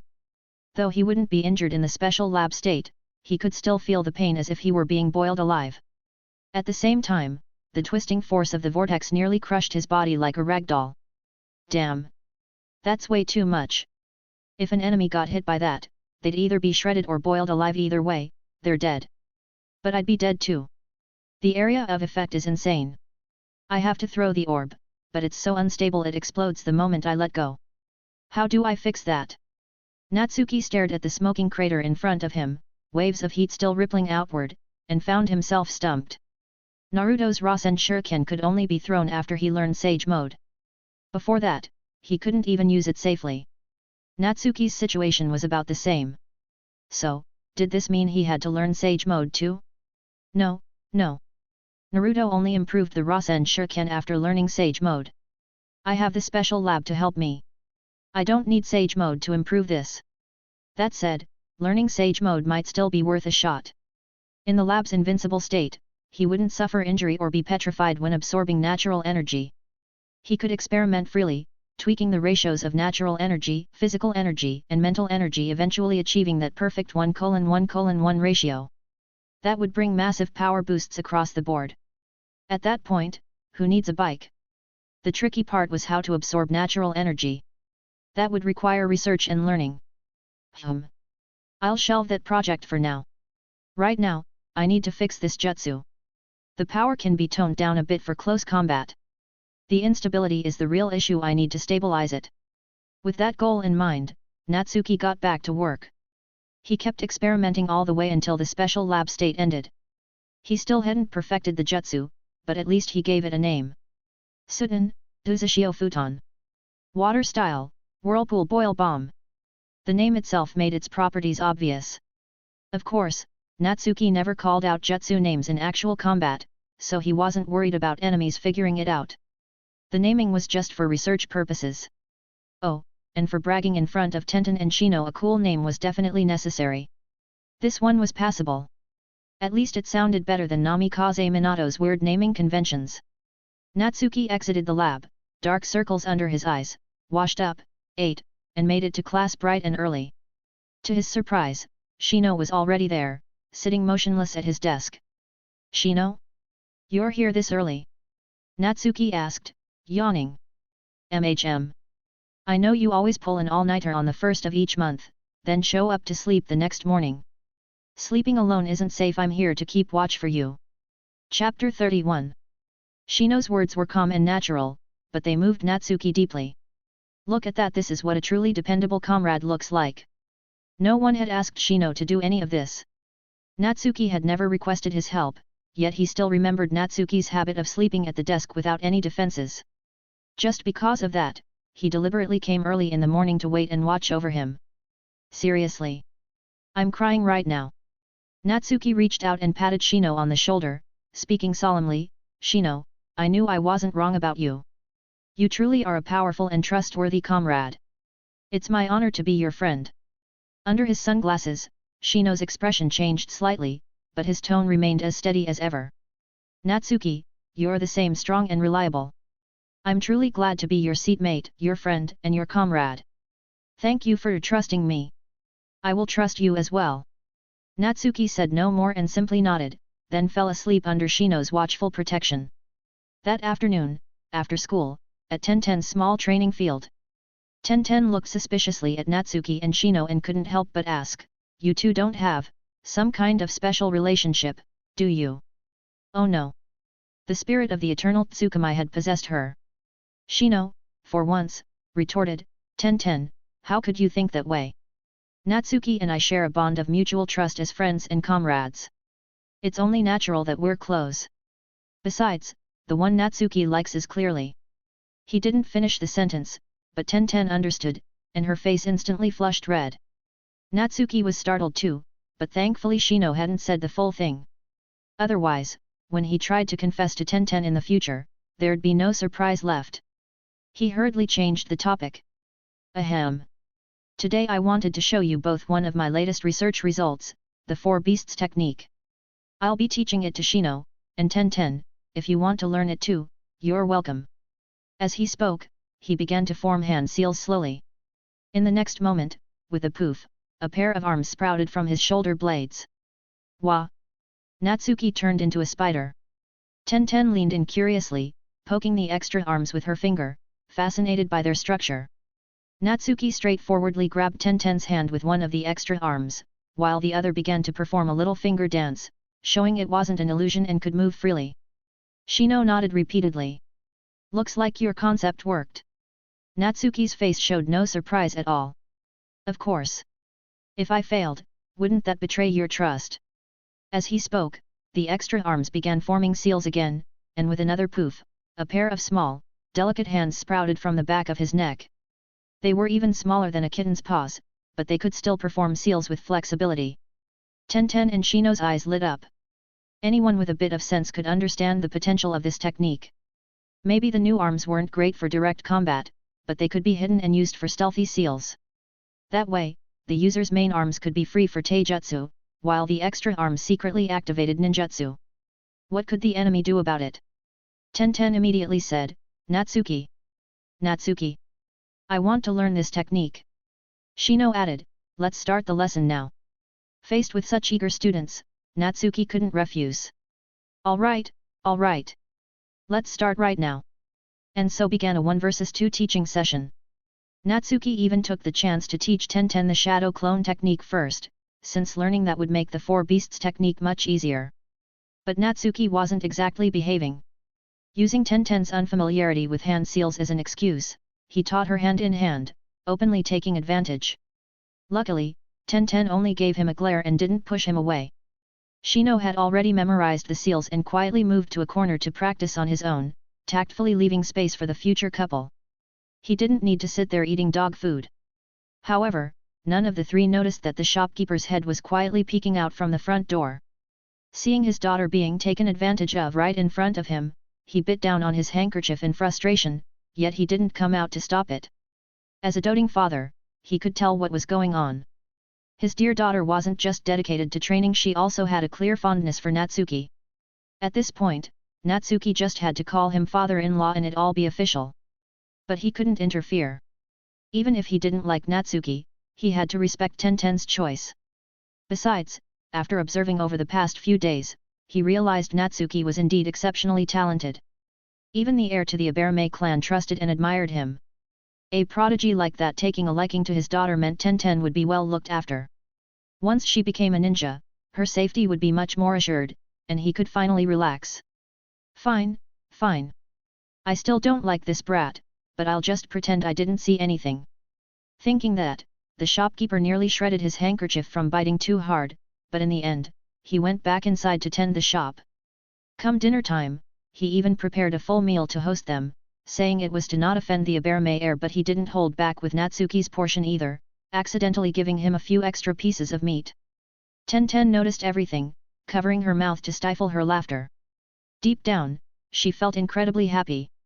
Since her father didn't oppose it, she didn't need to hesitate anymore. A good catch like Natsuki was not to be missed. So she took the initiative. Natsuki, the shadow clone technique is still a bit hard for me, and I haven't even started on the four beasts technique. Can you come over every day after school to teach me? We'll provide dinner. Natsuki had no reason to say no. Of course. As long as you and the shopkeeper don't get tired of me. The shopkeeper grunted, but didn't object. Shino, ever perceptive, added, Natsuki, then after school I won't wait for you. I'll go practice on my own, and once I've got it down, I'll come back and spar with you. What a bro! Truly dependable. Natsuki shot him a grateful look, making Shino beam with pride. Tenten watched it all with a barely concealed smile. She had to keep it in, since someone here still didn't know that she already knew his feelings. In the following half-month, Natsuki started going to Tenten's house every day after school, practically treating it like his own home. His relationship with the shopkeeper had also improved significantly, mainly because of one incident where Natsuki cooked and completely won him over. The only downside was the shopkeeper often demanded Natsuki cook again. What could Natsuki do? When your future father-in-law wants to taste your cooking, can you say no? Thankfully, Tenten often sided with him, using training as an excuse to stop him from cooking, when in reality they were just getting cozy together. Still, Tenten was serious about her training. Under Natsuki's one-on-one instruction, she successfully mastered the shadow clone technique and the four beasts technique. Combined with her already proficient tree climbing and water walking, her chakra control was now incredibly refined. Her current strength was basically on par with a genin. Sure, being a 7 or 8-year-old genin wasn't much in itself, but even a prodigy like Sasuke probably hadn't reached that level yet. Tenten didn't have much innate talent, so getting this far at her age was already impressive. Besides Natsuki's dedicated teaching, the biggest reason was Tenten's own determination. A hard-working girl truly is beautiful, and Natsuki was falling for her more and more each day. Chapter 32. Time passed just like the Senjo clan disappearing little by little. Months slipped by without anyone noticing, buried in the rhythm of classes starting and ending. Looking back, it all felt like a fleeting dream. Natsuki had gone through a few more rounds of experimental jutsu development in the special lab, but the progress on Suten, Uzashio Futen had hit a bottleneck, with little headway made. Thankfully, he wasn't pouring all his energy into just that one project. Every now and then, to refresh his mind, he dabbled in researching other techniques. For instance, after mastering the nature transformation of the water element, he created some simple and practical jutsu.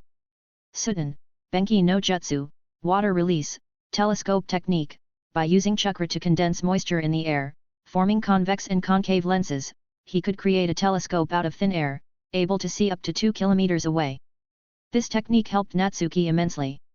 He'd always been lacking in reconnaissance no bugs like Shino, no Byakugan to assist.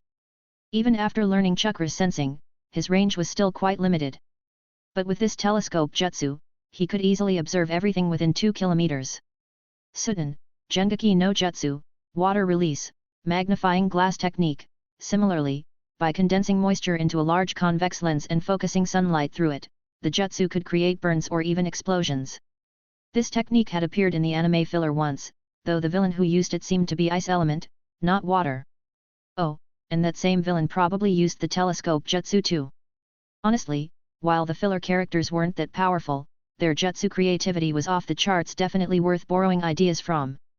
But the highlight of it all was that Natsuki finally completed his version of Rokushiki, the 6 styles. Originally, he had equated Henge no Jutsu, Kami-e with Kami-e, and Shunshin no Jutsu with Soru. But the remaining 4 styles had made no progress for a long time. Then one day, Shino casually handed Natsuki a pile of scrolls, saying they were all low-level jutsu for him to study. Once Natsuki had something useful, he'd have to share it. Shino, seriously, I'm crying. Natsuki felt like the best decision he'd ever made was becoming good friends with Shino. And of course, he tearfully accepted the scrolls and dived into further research. The scrolls Shino gave him mostly contained Suten, Raiden, and Doton jutsu. Considering Natsuki's chakra nature, it made learning a lot easier. There were things like Doton, Shinjei Zansha no Jutsu, Doton, Ka no Jutsu, Suten, Sujin Haki, Suten, Tepten, Raiden, Hibashi, and even Genjutsu, Narakumi no Jutsu, and a few medical ninjutsu. Natsuki didn't care much about the official jutsu ranking system. Many jutsu in the original didn't even have clear ranks. But these were all commonly used in the original series. None of them were truly low level, even the weakest were C rank. Shino was straight up lying with a straight face. And he was really generous too. Besides being grateful, what else could Natsuki do? He could only dive into his research and share the best results with his good friend. To be fair, Natsuki could understand the standing of these jutsu within the Aberame clan. Since they primarily practiced insect techniques, most members didn't even train with elemental ninjutsu. That said, picking up some scrolls during missions was natural. Even if they were just gathering dust at home, they could still be sold during tough times. Also, not every clan member was a bug user prodigy. Some could definitely benefit from these jutsu.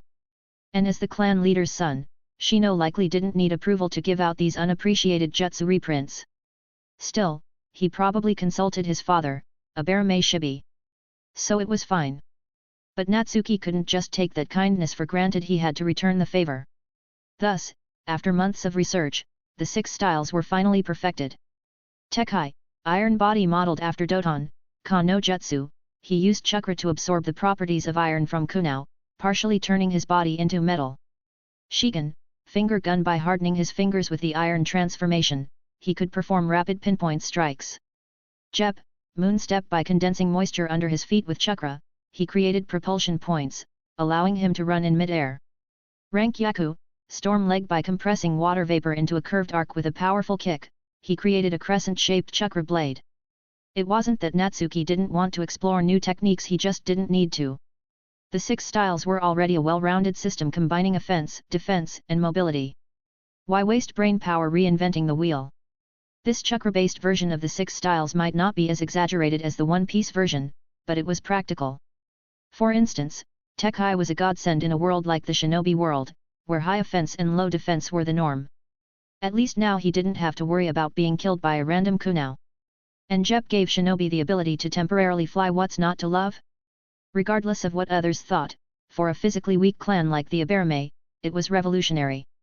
That day, Natsuki brought Tenten to Shino's house as guests.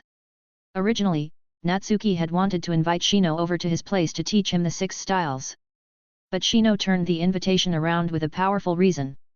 He said they'd always eaten at Natsuki or Tenten's house. It was time to return the favor. Natsuki had no objection. In fact, he was happy to meet Aberame Shibi. Not that he had any agenda, it was purely to express gratitude. After all, Shino had given Natsuki so many jutsu scrolls for free. Not only had Shibi not objected, he even helped keep it a secret. That was a huge favor. They could act like it was no big deal, but Natsuki couldn't treat it as such. So, Natsuki and Tenten carried a whole box of smoked meat to the Aberame clan, where they were warmly welcomed by Aberame Shibi. Ha ha ha. So you're Natsuki and Tenten. Shino talks about you two all the time. Especially you, Natsuki. He's known you since the very first day of school, and you've always been close. As his father, I truly thank you both. Shino's never been good at interacting with others. To have friends like you, it means the world. Even behind his sunglasses, Shibi's eyes were moist with emotion. His overwhelming fatherly love nearly drowned Natsuki and Tenten. It didn't feel like someone who had trouble socializing at all. Natsuki quickly replied, "You flatter us, Shibi-ajizan. Tenten and I are the ones who should be grateful. Shino has helped us so much, we honestly don't know how to repay him." Tenten followed up, "That's right, Shibi-ajizan. Shino has done so much for us. Being friends with him is our greatest honor." No, I should be the one thanking you." No, we should be thanking you." The 3 of them went back and forth at the entrance, tugging at politeness, while Shino stood silently off to the side. Thankfully, he interrupted at just the right time, ushering Natsuki and Tenten inside and taking the box of smoked meat with him. This was Natsuki's homemade smoked meat. Shino had tried it a few times and loved it. Now, of course, he'd store it carefully so he could eat it at home whenever he liked. Chapter 33. Shibi told Shino to take his guests around while he prepared the meal himself. Shino was actually a little nervous. It was his first time having friends over, and even though his relationship with Natsuki and Tenten was very close, he couldn't help but care about the impression they'd get. He took them to see the insect breeding room and the vegetable garden. The Aberame clan's insect techniques were famous, so keeping bugs at home was normal though not exactly friendly to people with trypophobia. Natsuki and Tenten weren't afraid though. After all, they were used to Shino. Every time they trained together, Shino would summon a bunch of insects. After seeing them so many times, they had naturally gotten used to it. Still, seeing a swarm of bugs munching away at leaves with that crunchy kikikika sound wasn't exactly pleasant. To anyone not from the Aberame clan, it was downright creepy. Afterward, Shino brought them to the training field in the backyard. Natsuki brought up the real reason for the visit. Shino, I've developed a new ninja taijutsu system called the 6 Styles. It includes the Kami-e I taught you before, and Soru, which I refined myself using something like the body flicker technique. The remaining 4 are Tekai, Jep, Shigen, and Rankyaku. These should help make up for your lack of close combat techniques. Split off a few bug clones and come at me, I'll demonstrate one by one. Alright. I'm looking forward to it. Shino didn't refuse just like Natsuki hadn't refused when he handed over that stack of ninjutsu scrolls. He raised his hand, and a swarm of insects gathered into 3 bug clones, all rushing at Natsuki with kunao in hand. Soru. Natsuki vanished in a flash. When he reappeared, he was behind one of the clones. His right index finger suddenly turned pitch black as he jabbed it right into the clone's heart. Shigen. The clone exploded. The other 2 bug clones immediately charged in with kunao, but Natsuki didn't even dodge. He formed a few seals casually, and when the kunao struck him, the only sound was that of metal hitting metal, there wasn't a scratch on him. This is Tekai. Now watch Jep. And after that Rankyaku. Natsuki stepped into midair and began running through the sky, leaving Tenten and Shino stunned. Then, he swept a leg midair, and a crescent-shaped chakra blade flew out, slashing the 2 clones into pieces. As for Kami-e, there was no need to demonstrate it, Shino had already mastered it. After landing, Natsuki met Tenten's sparkling eyes and Shino's reflective sunglasses, and smiled. That's the 6 Styles. While it requires water and earth chakra natures, you can still learn it even if you don't have those elements. Now let me explain the mechanics behind it. Not long after, Natsuki thoroughly explained the principles and training methods behind the 6 Styles without holding anything back. He even went into detail on the precautions. For instance, Tekai and Shigen involved ironification, which temporarily gave the body the properties of iron. It was a dangerous process, so it should only be practiced using shadow clones. Also, the ironification should never exceed 1 minute, or it could damage the body. Shino nodded repeatedly, clearly impressed and satisfied. Once he mastered these techniques, he'd no longer be helpless when enemies closed in. Just Tekai alone would render most close-range attacks useless. Oh right, Shino, Natsuki said suddenly, once you've got it down, hand over the 6 Styles to Shibuya-jisen and let him handle the rest. Wait. Shino hesitated. Natsuki, this is your research result. Natsuki chuckled. Yeah, it's mine. But it's also thanks to the Aberame clan's support that I made this progress. Don't think I don't know you got permission from Shibuya-jisen to give me those scrolls. I might not stand on ceremony with you, but I still have to express gratitude to your father. Otherwise, what kind of person would I be? Shino opened his mouth but couldn't say a word. He understood Natsuki's thinking and knew he was right. Even if those jutsu weren't valued by the clan, they were still clan property. As the clan heir, giving them to an outsider could invite criticism not only towards him, but possibly even towards Natsuki and the clan leader. But if Natsuki gave back something that could make up for the Aberame clan's weakness in taijutsu, there would be no criticism, only praise. And in doing so, Natsuki would only deepen his ties with the Aberame clan. Even so, Shino felt conflicted. His original intent was to help Natsuki, not to get something in return. Even if he could accept the 6 Styles as a gift, he didn't want to watch Natsuki hand over his own research for the sake of the clan. It made the friendship feel transactional. Tenten seemed to sense Shino's mood and quickly said, Shino, don't overthink it. The 6 Styles are just a small part of Natsuki's results. He's actually got something much more impressive, but he doesn't dare tell you yet. He's worried you'd think he's being selfish by keeping it to himself. Oh? There's something more impressive. Shino didn't quite believe it. He figured Tenten was just trying to comfort him. Natsuki had no choice but to explain in a low voice, thanks to the jutsu you gave me, I've already grasped chakra nature transformation. And I've started combining it with shape transformation. The technique I'm working on is too powerful and unstable, so I can't use it yet. Shino's eyes widened in shock then lit up with joy.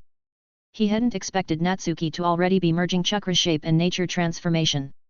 That was something only Jainin could usually do. Compared to that, the 6 styles really didn't seem all that important anymore. You're serious? He asked uncertainly. Natsuki nodded firmly. Of course. But I can't teach you. Shino quickly waved his hand. It's fine, it's fine. I mainly train in insect techniques anyway. I couldn't learn something like that. This actually makes things easier. I'll go ahead and spread the 6 styles within the clan. Natsuki finally let out a sigh of relief. He'd been worried Shino would take it the wrong way. Still, he added seriously, for now, keep it a secret. Don't mention that I created it. Wait until I officially become a ninja, otherwise, I'm afraid I'll wake up one morning and find the dark ninja standing at my bedside. Shino understood completely and nodded solemnly. Tenten also looked serious. After spending so much time with Natsuki, she too had been warned to stay low-key. Just thinking about those so-called dark ninja, the ones who abducted geniuses in secret, made her nervous.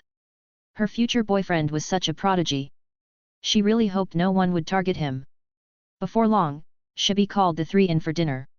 Despite raising bugs, the Abarame clan didn't eat them, they actually loved them. Shino was a prime example.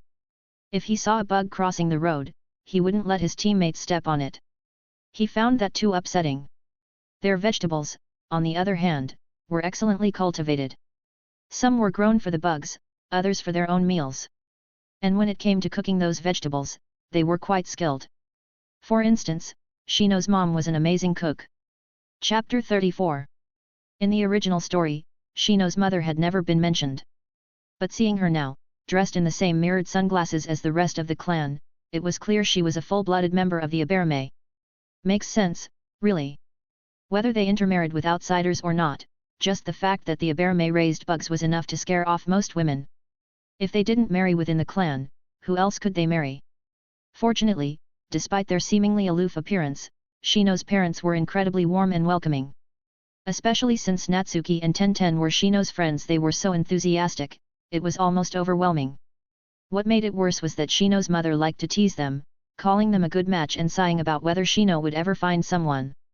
In the end, Shino was burning red, and Natsuki and Tenten were so embarrassed they nearly started digging into the floor with their toes. Natsuki had no choice but to use his topic diversion no jutsu and redirected the conversation to food. Wow! Oba-san, this dish is amazing, how did you make it? Wow! This winter melon soup is so good, no wonder Shino likes winter melon so much. It's all thanks to your cooking. Oba-san, I saw pumpkins growing in your garden. Did you know you can cook with pumpkin flowers and pumpkin vines too? If you peel the skin off the vines and stir-fry them with lean meat, it's delicious. And pumpkin flowers? Perfect for tempura. Before they knew it, Natsuki and Shino's mom were chatting away like old friends. As expected, 2 cooks always had something to talk about. By the end of the meal, Shino and Tenten were exhausted mentally and physically. Meanwhile, Natsuki had learned quite a few new cooking tricks. And before they left, Shino's mom even stuffed him with 2 baskets of fresh vegetables. Her enthusiasm was unstoppable. Natsuki carried the 2 heavy baskets as he walked home with Tenten. As soon as they got back, Tenten couldn't help but laugh. Natsuki, I never expected you and Oba-san to get along so well. Shino and I could barely keep up. Natsuki didn't mind. That's just how aunties are. As long as you steer the conversation and match their pace, it's fine. She probably doesn't get many people to talk about cooking with. Having someone to share her passion with? Of course she'd want to chat. Better that than being teased about us. Tenten blushed, remembering the perfect couple comment from Shino's mom. Natsuki, meanwhile, rummaged through the basket and suddenly lit up. Tenten, she gave us pumpkin vines and flowers. Let's make pumpkin vine soup with lean meat tonight. Your dad's gonna love it. Oh, and do you know how to make tempura? You could use the pumpkin flowers. It's delicious. Tempura? Yeah, I know how to make that. Tenten, caught up in the excitement, started checking the baskets too. By evening, they carried a basket of vegetables back to Tenten's house and got to work. Seeing this, the shopkeeper uncle beamed with joy. He was starting to like Natsuki more and more. In fact, he was beginning to feel like he was watching his future son-in-law. When he learned the two weren't officially dating yet, he even got a little anxious. In this day and age, geniuses were rare and highly sought after. He couldn't let this one get away. That night, the pumpkin vine soup and pumpkin flower tempura were a huge hit. They all praised the dishes, and Natsuki and Tenten even joked about asking Shino to bring more next time. After dinner, the shopkeeper glanced at the dark sky outside and, for the first time, said, "It's already dark.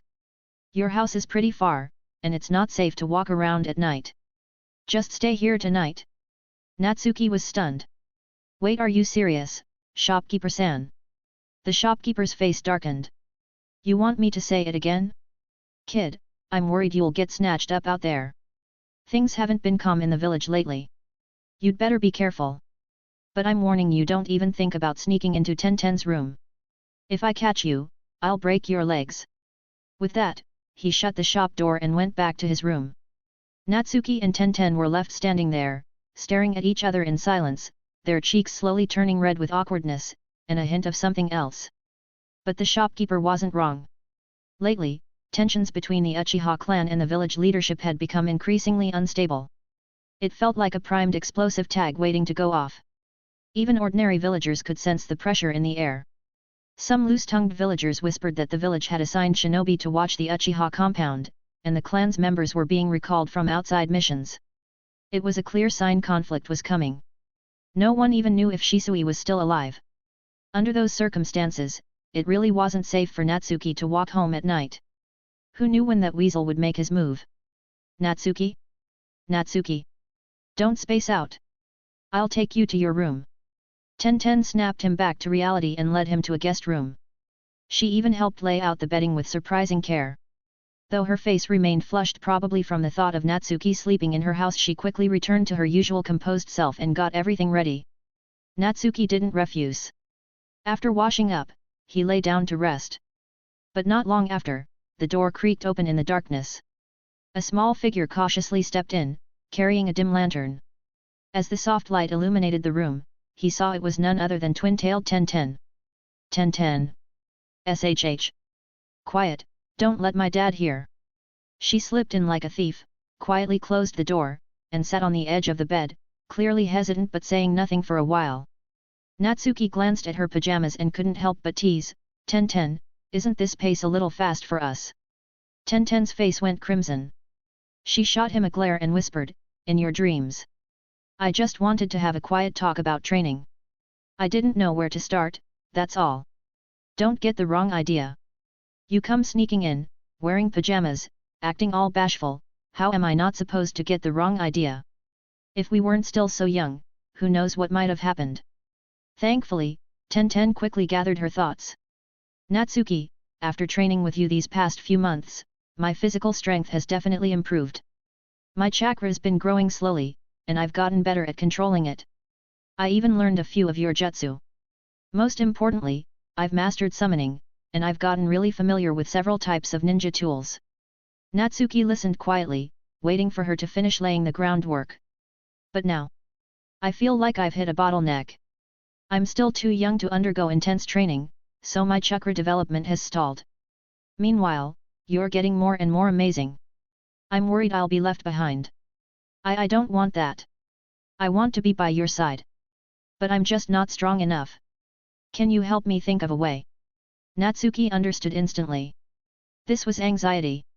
Even though she was training hard alongside her two closest friends, their progress had left hers in the dust. Especially with Natsuki becoming more and more of a genius, Tenten felt like she couldn't even see his back anymore. Of course she'd feel anxious. And now, she could only turn to Natsuki for help. Chapter 35. That feeling of being outpaced and overwhelmed was something very familiar to the original Sasuke.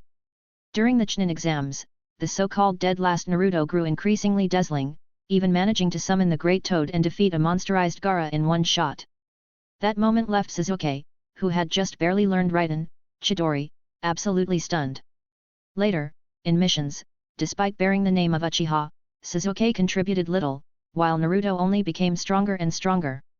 Already weighed down by his clan's blood feud and consumed by the desire to kill Itachi, Sasuke's pride couldn't tolerate Naruto surpassing him. Eventually, it all exploded into that infamous rooftop clash at the hospital. Back then, Team 7's dynamic looked something like Naruto. Sasuke. Stop. Don't fight. Yeah, there was no dramatic thunderstorm that time, but Sasuke's inner turmoil was thunderous enough. The anxiety of a genius being outshone and left behind by a so-called loser, it was real. So his defection to Orochimaru eventually felt almost inevitable.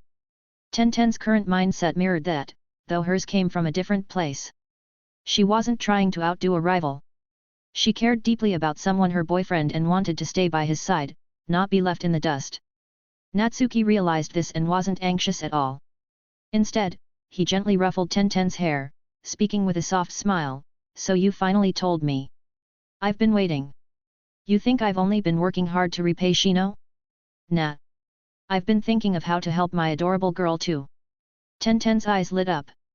"That means, you really have a way to help me get stronger? Natsuki. Tell me quick.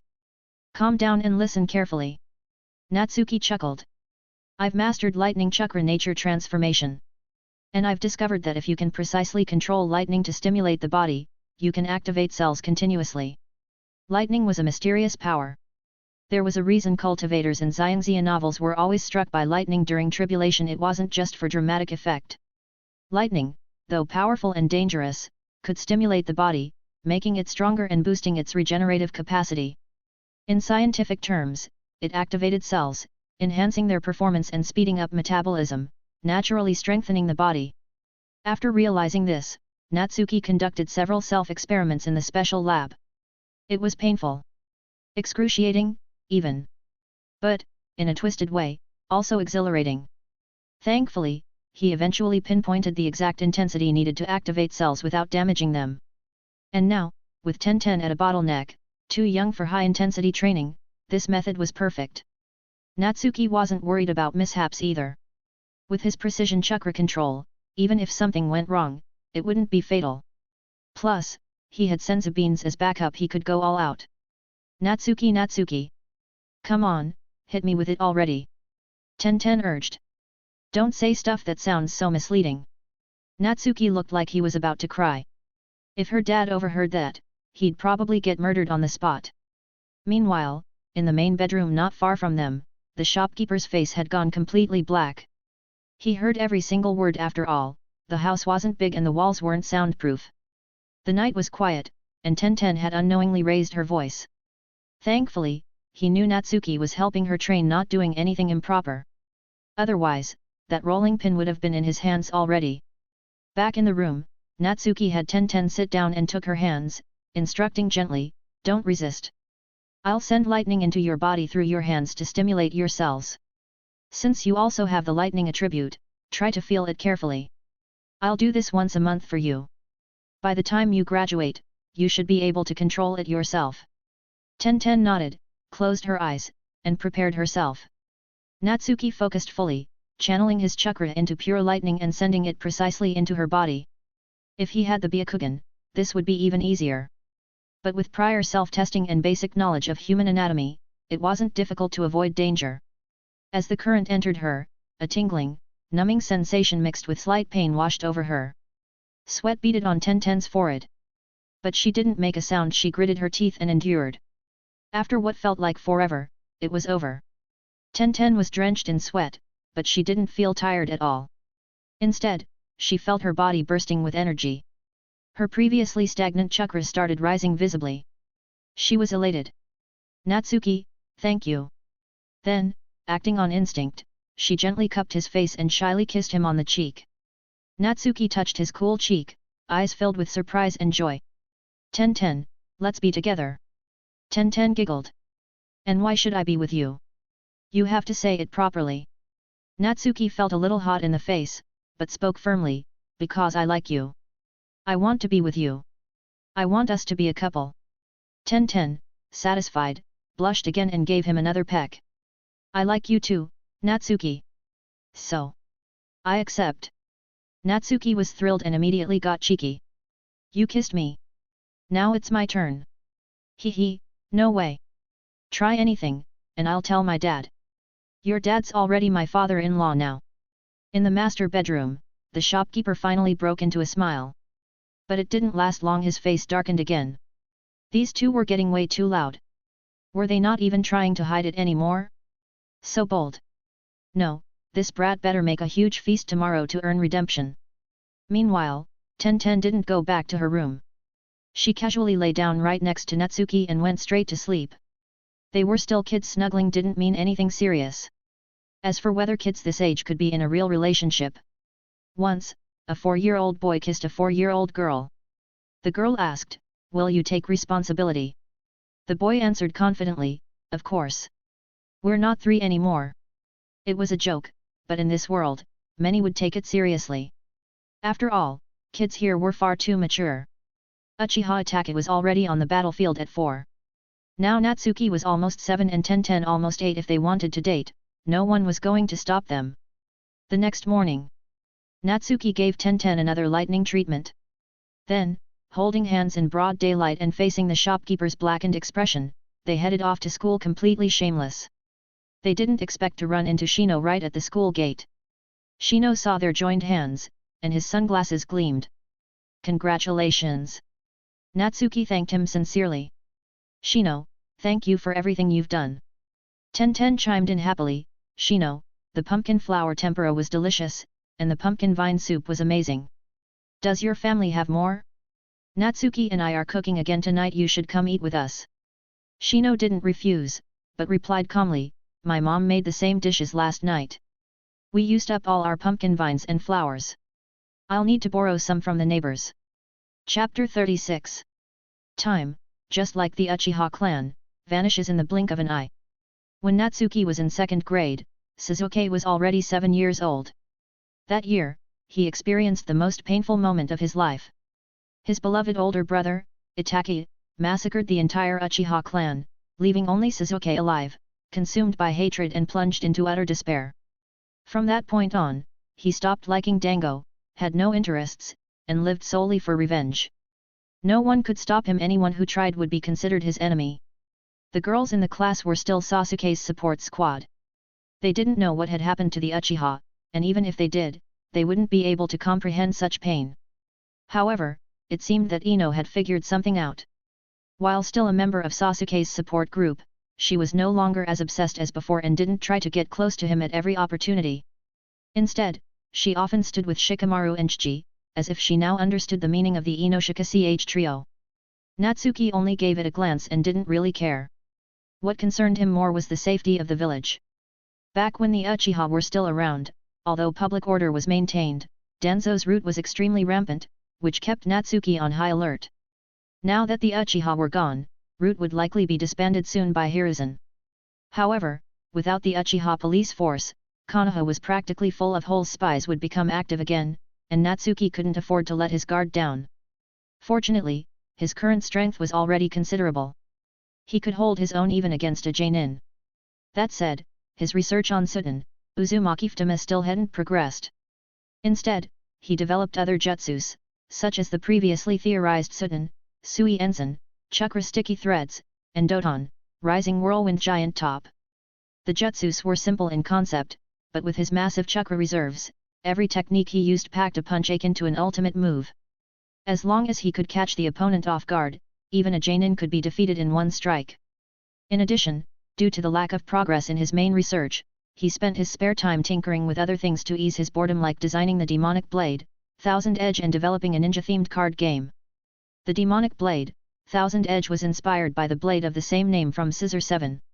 It was crafted from over 1,000 pieces of chakra metal, forming a fractured blade that could expand or contract at will through chakra control, undoubtedly a divine weapon. To prepare for this, Natsuki even went to the library and picked up a book on swordsmanship. It would definitely come in handy later, especially if he studied the Hotaki sword style. However, for now, Thousand Edge remained a blueprint. Tenton had already taken it to begin research. Who knew when it might be completed? As for the ninja card game, it was born from a sudden spark of inspiration. Ever since he got into a relationship with Tenton, he was filled with a sense of responsibility. He didn't want to keep living off his future father-in-law and felt he should find a way to earn money himself. Then one day, he saw Naruto dragging Shikamaru and Chiji to play poker, and realized how dull the games in the ninja world were. That gave him the idea to create a new card game, based on killers of the three kingdoms from his previous life, and so Ninja Kill was born. It was only recently finished just yesterday. In fact, he brought 2 decks to Hiruzen for approval. The Ninja Kill card game included identities of deceased Konoha heroes and some clan jutsus, so it had to be cleared by the Hokage. Thankfully, Hiruzen approved it, especially since the back of each card proudly displayed the slogan Will of Fire, making it politically correct and a good tool for spreading ideology. Those 2 decks gifted to Hiruzen were a gesture of goodwill. He could bring them home to play with his grandson. Speaking of which, Konohamaru should be a few years old by now, right? Now all that was left was promotion. Natsuki planned to play with a few friends, giving each of them a free deck. That should help it spread quickly. That day was extracurricular combat class. Irika held the roster and began calling out, "First match, Natsuki vs. Uchiha Sasuke." He paused in surprise after reading it out, and the class immediately turned their eyes toward Natsuki and Sasuke, curious about how this battle would unfold. After all, their duel in first grade had been impressive, but they hadn't fought since. No one knew how strong they were now. Sasuke was also curious about Natsuki's strength. He stepped forward coolly and said, "Come on, show me your moves." "Is this emo kid getting cocky again?" "Didn't seem like it." Natsuki looked at the once handsome and adorable Sasuke, now gloomy and dark-eyed, probably hadn't slept well for a long time, likely plagued by nightmares every night. And it made sense. His most respected brother had killed the whole clan, including their parents, and even used Tsukuyomi to torment him. How could a young boy handle that? Surrounded by hatred during the day, haunted by nightmares at night, of course his mental state would collapse. Natsuki sighed inwardly, thinking how pitiful Sasuke truly was. Even though Sasuke would eventually kill his own brother, he still wouldn't find peace. Instead, he'd be consumed by darkness and fall completely. How tragic! Still, Natsuki wasn't some saint. He could feel pity for Sasuke, but he wouldn't meddle. Saviors had their own destinies. Natsuki would respect that and focus on living his own life well. Natsuki stepped forward and formed the seal of confrontation, silently pulling a smoke bomb from his ninja pouch and smashing it to the ground. "A smoke bomb? That's not how it's supposed to be used," Sasuke sneered.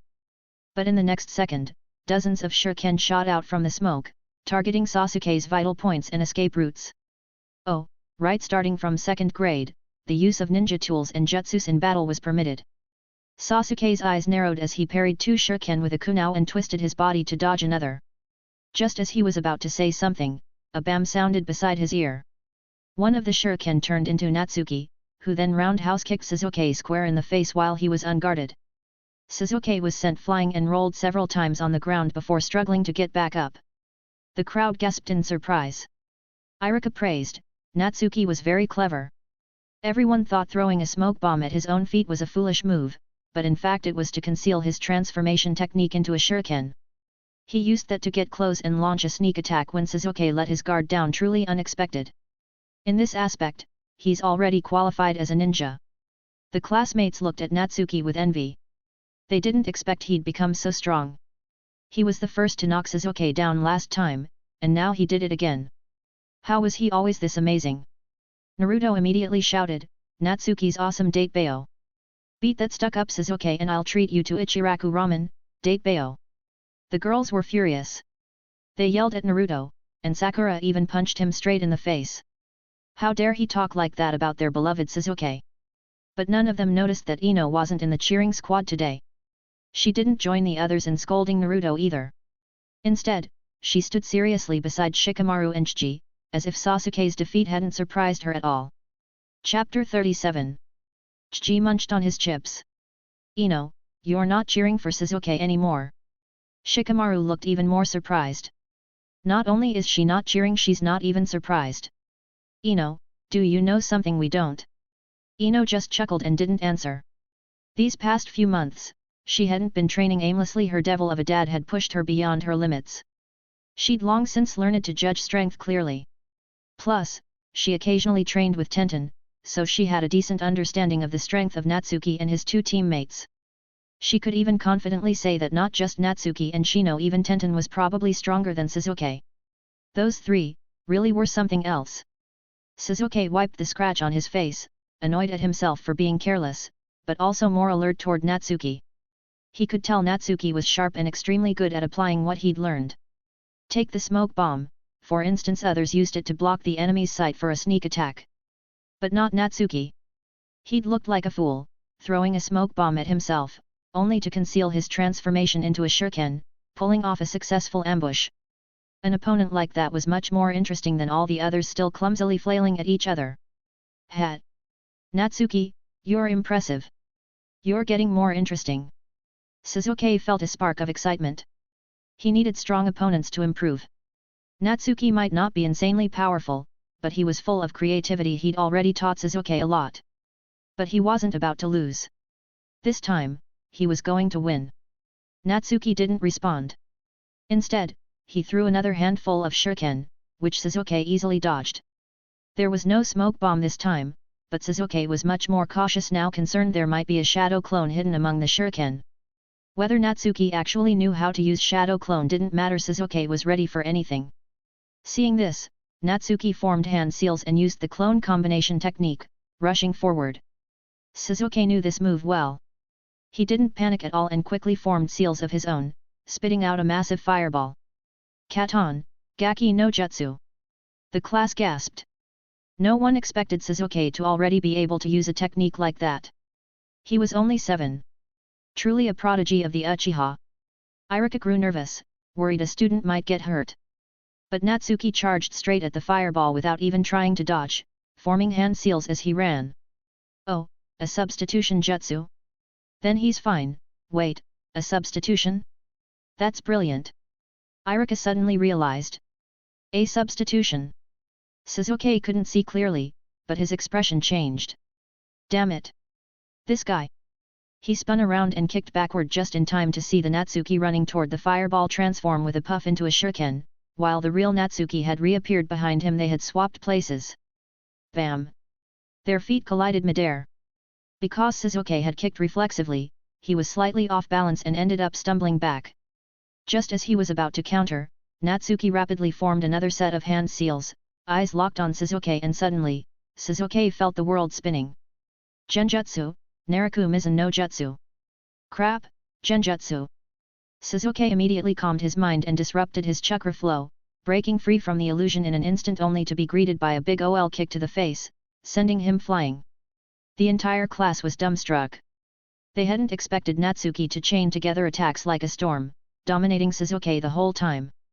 Sasuke had been knocked down twice, and his seemingly powerful Gaki no Jutsu hadn't even worked. It really looked like Natsuki had surpassed him. But, how was that possible? Sasuke was supposed to be the Uchiha prodigy. Sasuke himself couldn't believe it. He got back up, face full of frustration, but was now more cautious than ever. Just as he was preparing to continue, he saw Natsuki suddenly raise his hand. Instinctively, Sasuke leapt back.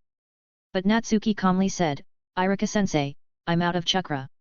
I forfeit." "Nani? Natsuki, are you messing with me?" Sasuke was furious. "You knocked me down twice, my fireball did nothing, and now you're telling me you're giving up? What kind of logic is that? Keep fighting me." But Natsuki had already formed the seal of reconciliation. Sasuke had no way to vent his frustration. The guy said he was out of chakra. He clearly couldn't pull off those techniques anymore. Forcing the fight to continue didn't make sense. Left with no choice, Sasuke sulkily formed the reconciliation seal too. Natsuki saw Sasuke's expression and, in a rare moment of kindness, said, "Sasuke, that genjutsu may be low level, but it does consume a lot of chakra. And I don't have much of a knack for genjutsu. I practiced that one for a long time. The fact you broke out of it so quickly means I wouldn't have been able to land another.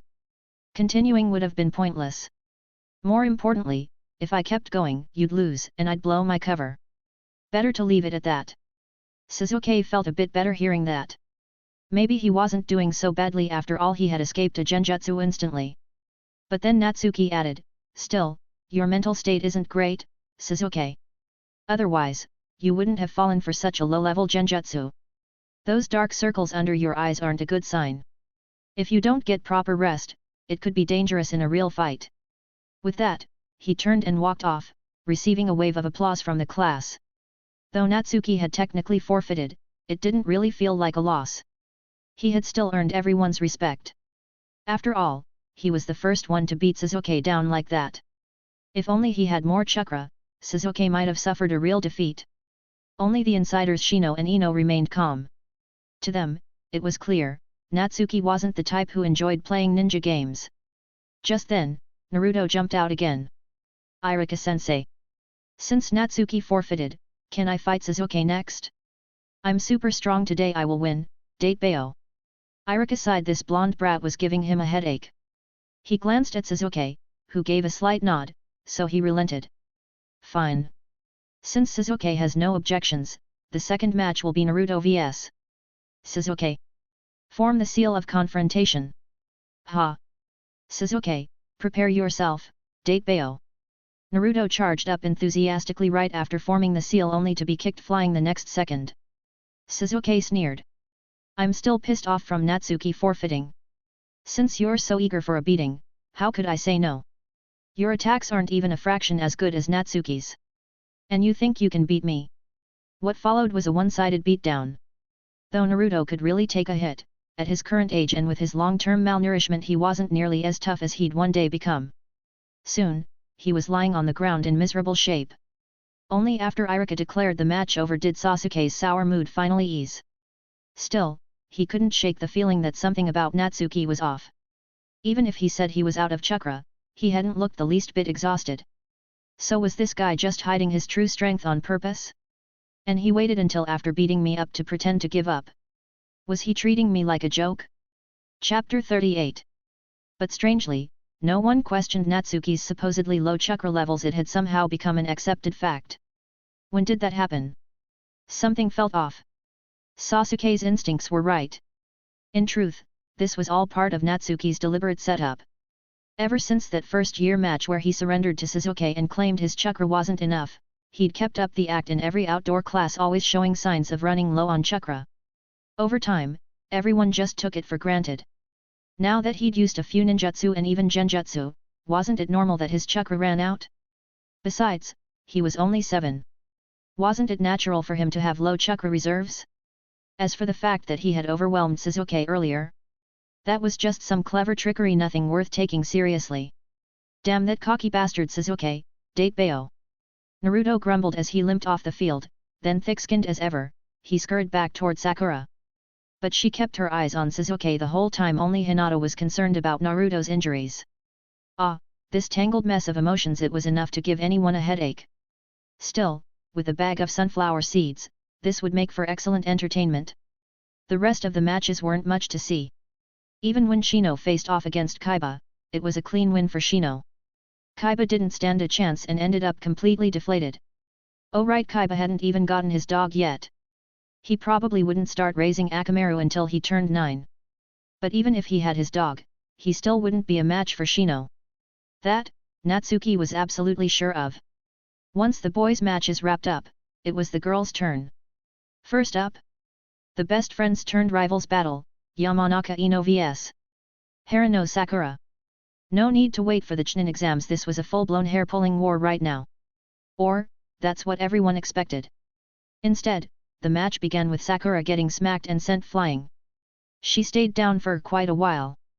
Iruka was instantly alarmed and quickly declared Ino the winner, even preparing to send Sakura to the hospital. Ino, however, walked over, extended a fair and delicate hand, and said, "Come on, I didn't hit you that hard. It'll stop hurting soon." "But Sakura, you're really weak. A whole year of school and you've barely improved." Sakura clutched her stomach, but the pain did ease up quickly. Ino had clearly held back. And something about Ino felt different today. She didn't mock her for it and even offered a helping hand. That wasn't normal. "Ino pig, what's gotten into you?" Sakura grumbled, but there was concern in her tone. "You trying to pick a fight? Get up, for it. I'll talk to you later in private, everyone's watching." A vein popped on Ino's forehead as she grabbed Sakura and hauled her up. Hand in hand, they walked off the field like nothing had ever happened between them. Sakura stood in a daze, staring at Ino's hand wrapped around hers, as if it were a dream. Outdoor class soon ended, and Iruka announced dismissal. The students scattered like birds. They had way more important things to do than stick around. Natsuki gathered a few friends together. Shino, Shikamaru, Chiji, Ino, tomorrow's our day off. If you're free, come over to my place. I want your help trying out a game. I'll treat you to lunch as thanks. Shino and Shikamaru didn't say much but nodded in agreement. Chiji started drooling. You're treating again, Natsuki? I'll come for sure. I'll even skip dinner tonight to save room. Ino was intrigued. What are you treating us to that even this glutton is willing to skip dinner? And wait, shouldn't we be asking what game you want us to play? What's with the mystery? Natsuki kept it vague. Just come, you'll love it. Even if you don't like the game, you'll love my cooking. Chiji added, he's right. Natsuki's cooking is amazing. That was enough for Ino to agree. She didn't feel like helping at the flower shop on her day off anyway, and she definitely didn't want to go through more of her dad's hellish training. A little break sounded great. Thinking about the game, she quickly asked, can I bring Sakura? Sakura blinked in surprise, pointing at herself. She hadn't expected Ino to invite her. Something was seriously up with Ino today. Naruto immediately butted in. Nani? You're all going to Natsuki's place to play a game? And he's treating Sakura and everyone else is going. I can come too, right? Natsuki, I can come too, right? Natsuki hesitated. He couldn't say no outright. Then again, this was a great chance to promote his card game, get close to this group of future monsters, and introduce Tenten to everyone. So he nodded. Fine. Sakura, Naruto, Kaiba, Hinata, you can all come. Sasuke, you coming to my place tomorrow morning? Your place? Sasuke instinctively wanted to decline, but he couldn't shake the feeling that something was off about Natsuki. He wanted to find out more. All right. I'll check it out. Sakura's face instantly lit up when she heard Sasuke was coming. Naruto, meanwhile, looked like he'd just swallowed a bitter bug. Natsuki didn't care. After giving them the directions to his place, he went home ahead of them to plan the shopping list with Tenton. After all, 2 big eaters would be showing up tomorrow. The next morning, Natsuki headed to the market to do the grocery shopping, leaving Tenton at home. The little powerhouses met at the school gate, then followed Shino as he led them to Natsuki's house. Along the way, they were full of guesses about what kind of game Natsuki had in mind and curious about what his house looked like. Before long, they arrived at the gate. Shino knocked. Coming. A girl's voice answered, catching everyone off guard. Then the door opened to reveal a cute girl with twin buns, wearing an apron. It was clear she'd been busy inside. Shino gave a nod. Tenton, I brought everyone. Ino beamed. Tenton. I didn't expect you to be home. Where's Natsuki? Tenton smiled and welcomed everyone in. Natsuki went out shopping. He said there'd be 2 big eaters, so he wanted to buy extra to make sure everyone's well fed. Come in and sit. I'll introduce you all to the card game Natsuki made. I'm sure you'll love it. As she spoke, she deftly poured drinks for everyone.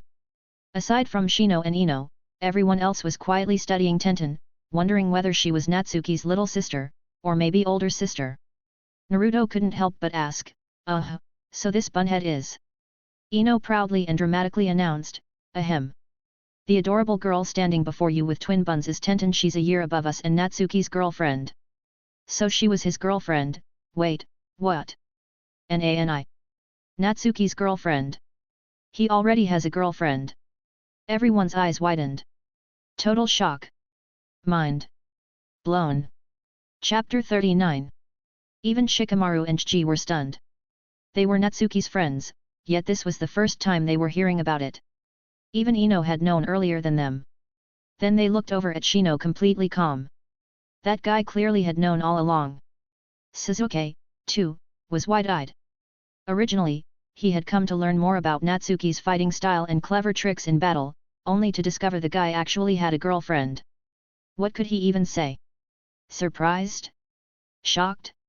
He couldn't really put it into words. Natsuki just felt like a walking mystery. Tenton blushed slightly, but spoke openly, we only made it official recently. I hope you'll all take care of us. Of course. Same to you. Everyone quickly responded. Couldn't be rude now. Shikamaru turned to Shino. You knew, didn't you? Shino gave a rare, smug look. Of course I did. I played a big part in getting them together, you know. Wow. So that's how it was. Seriously? They didn't tell us something this big? Are we even friends anymore? Still, it wasn't the right time to bring that up. Tenton was right here. Wouldn't want to make things awkward. Tenton, cool as ever, pulled out a scroll, formed a few seals, and slapped her palm down. Poof! A box appeared. Everyone gasped. They didn't expect Natsuki's girlfriend to know Kukiyo's no jutsu. At this age? That was rare. Natsuki clearly had good taste. This is the card game Natsuki invented. It's called Ninja Kill. Tenton opened the box and began introducing it. Let me give you a quick rundown. The game has several types of cards: identity cards, character cards, health cards, skill cards, and ninja tool cards. There are 4 modes of play: one-on-one, one versus many, team battles, and hidden village defense mode. The first 3 don't need identity cards, just draw character cards and fight using their abilities. The 4th mode, hidden village defense, is based on a ninja village invasion scenario. Enemy ninjas, rogue nin, traitors, and spies infiltrate the village. The village's cage and their allies must uncover and defeat them. Identity cards include cage, ally, enemy ninja, rogue ninja, traitor, and spy. The bad guys win if the cage dies. The traitor must eliminate everyone else. The cage and allies win by defeating all the threats. As she explained, she handed out the detailed rule sheets. Everyone was instantly intrigued. A ninja-themed battle card game? That was a first. And defending the village as a mode? That sounded super fun. Tenton then brought out the cards themselves. Identity cards were self-explanatory. Health cards tracked HP. Character cards were based on historical Konoha heroes, some even had secret techniques. For example, Uchiha characters had the Sharingan. Discard 2 red cards to activate it. After activation, they could ignore basic attacks and counter big attacks with just 1 card as a dodge. The Akugan characters like those from the Hyuga clan could activate their jutsu by discarding 2 black cards, then peek at opponents' hands and dodge any attack with just 1 card. There were also characters from the Nara, Akimichi, Yamanaka, and Abarame clans, some even from other villages. All had been officially approved by the Hokage, so no problems there. Skill cards included ninjutsu, genjutsu, and secret arts. Ninja tool cards included things like kunao and shuriken, even medical ninjutsu cards like shinjutsu. Natsuki had clearly put a lot of thought into it. Shikamaru flipped over a card and read the back: Will of Fire. Where the leaves dance, the fire burns eternally. Now that's politically correct. Totally safe. Once everyone had a general grasp of the game, Tenton said, no point explaining too much, let's try a round. We'll start with one-on-one duels so I can help out and guide everyone. Once you're all familiar, we can do hidden village mode. Oh. And as thanks, not only is lunch on us, but each of you will get a free deck. Really? Awesome. Naruto lit up. Free cards? Heck yeah. He immediately challenged Sasuke. Sasuke seemed interested too, so he accepted. The others decided to watch first to get a feel for the gameplay.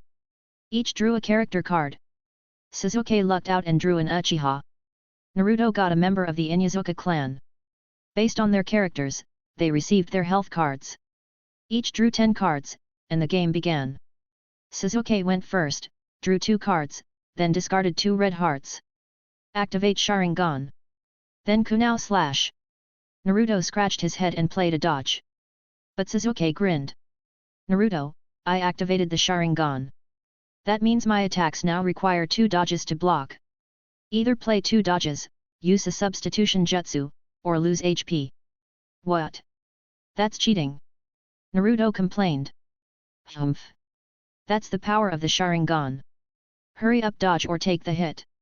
Fine. I'll lose HP. Naruto dropped 1 health.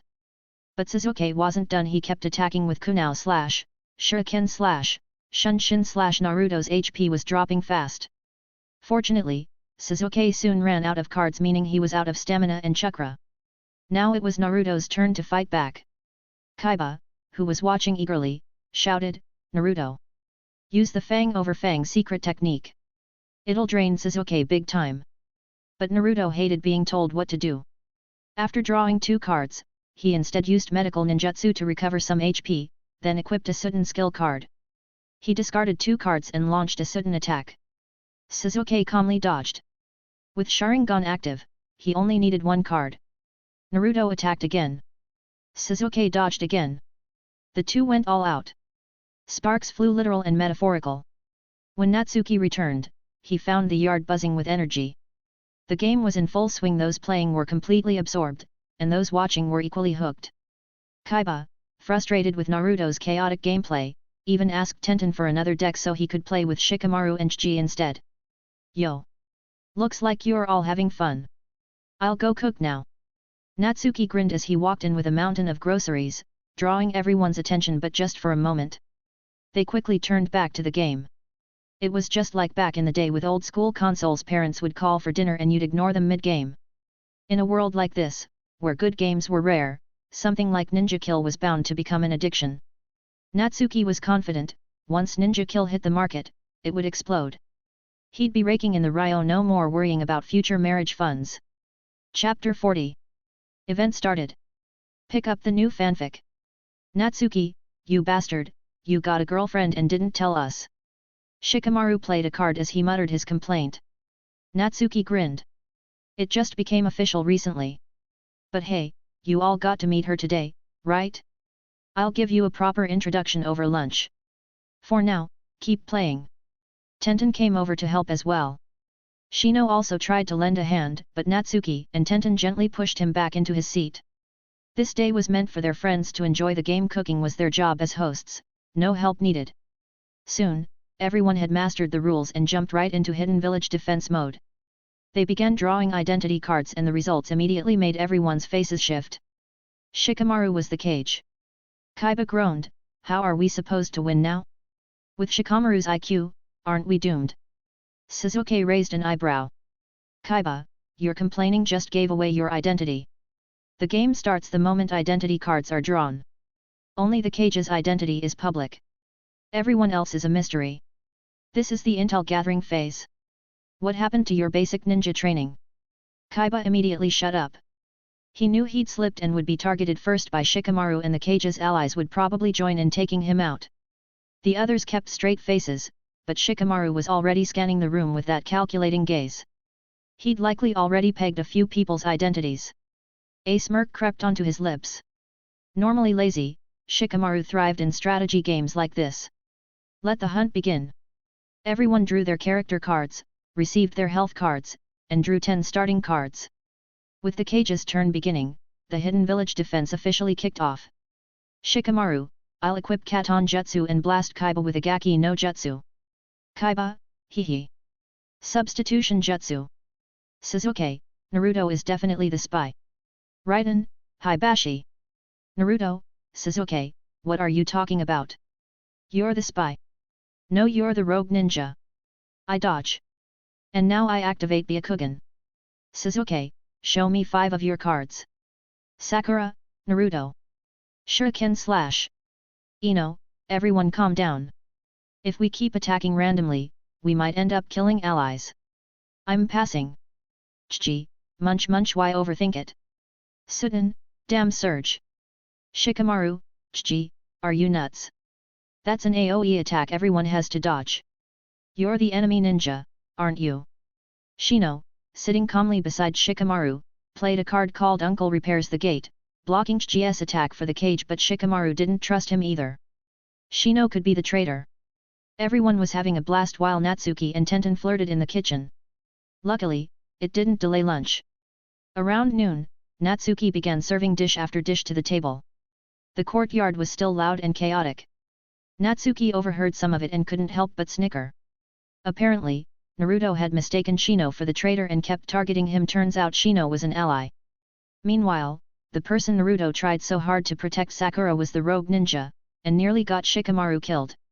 If not for Chiji's accidental but timely AoE move that finished off Naruto, Shikamaru might have lost due to poor teammates. Sasuke, acting all helpful as the traitor, was eventually found out by Shikamaru too. Even with all the enemy ninjas, rogues, and traitors working together, they couldn't outsmart Shikamaru. The cage survived, and the hidden village secured victory. In short, total chaos, tons of laughs. But beneath all that, the game really tested a ninja's fundamentals: information gathering, jutsu combos, teamwork, all of it subtly woven into the gameplay. Naturally, everyone fell in love with it. Alright, time to eat. After lunch, I'll give each of you your own deck. Play as much as you want. Natsuki and Tenton called everyone to the table and personally dished out the food. Then Natsuki did something strange. He scooped 2 big bowls of rice, one for Chichi, expected, but the other he handed to Hinata, even placing the main rice pot closer to her than to Chichi. Naruto blinked. Natsuki, what's up with that? Why'd you give Hinata so much rice? She's tiny, how's she gonna eat all that? Natsuki gave a mysterious smile. Exactly, because she's tiny, she needs to eat more. You should focus on yourself, short guys like you need to eat up too. Naruto choked but didn't argue. With a round of itadakimasu, everyone began eating, and the next moment, the compliments came pouring in. Wow! Natsuki, your cooking is amazing. This is the best food I've ever had. What the heck? There's food better than Ichiraku ramen? This world doesn't make sense anymore, Datebao. Natsuki, are you some kind of cooking god? So good. I want seconds. Those were the newbies. As for Shino, Shikamaru, and Chichi, they just buried their heads in their bowls. No time for words. Then came the real shocker. Despite her petite size, Hinata destroyed the table. She ate more than Chichi. No wonder Natsuki had served her a large bowl and moved the rice near her. This girl could really eat. What's more, she didn't look full at all. No bloated belly, no weight gain. Her stomach was like a bottomless pit. Terrifying. Absolutely terrifying. Hinata, you're amazing. How do you do that? I don't know. Hinata turned red as a beet, sneaking a glance at Naruto, terrified he'd think she was a glutton and hate her. That'd break her heart. But Naruto grinned. Hinata, you're incredible, Datebao. If you can eat that much, you'll definitely grow strong one day. Hinata's eyes sparkled. Naruto-kun. And then Naruto turned back to fawn over Sakura again. Hinata's heart shattered on the spot. Drama galore. After the meal, everyone sprawled across the table like corpses, then got right back into gaming. Natsuki and Tenton ditched the dishes and jumped in too, filling the courtyard with laughter once again. It wasn't until evening that the games finally wrapped up. Natsuki smiled and said, "We had a blast today. There'll be plenty more chances to play, but don't forget to keep up with your training too."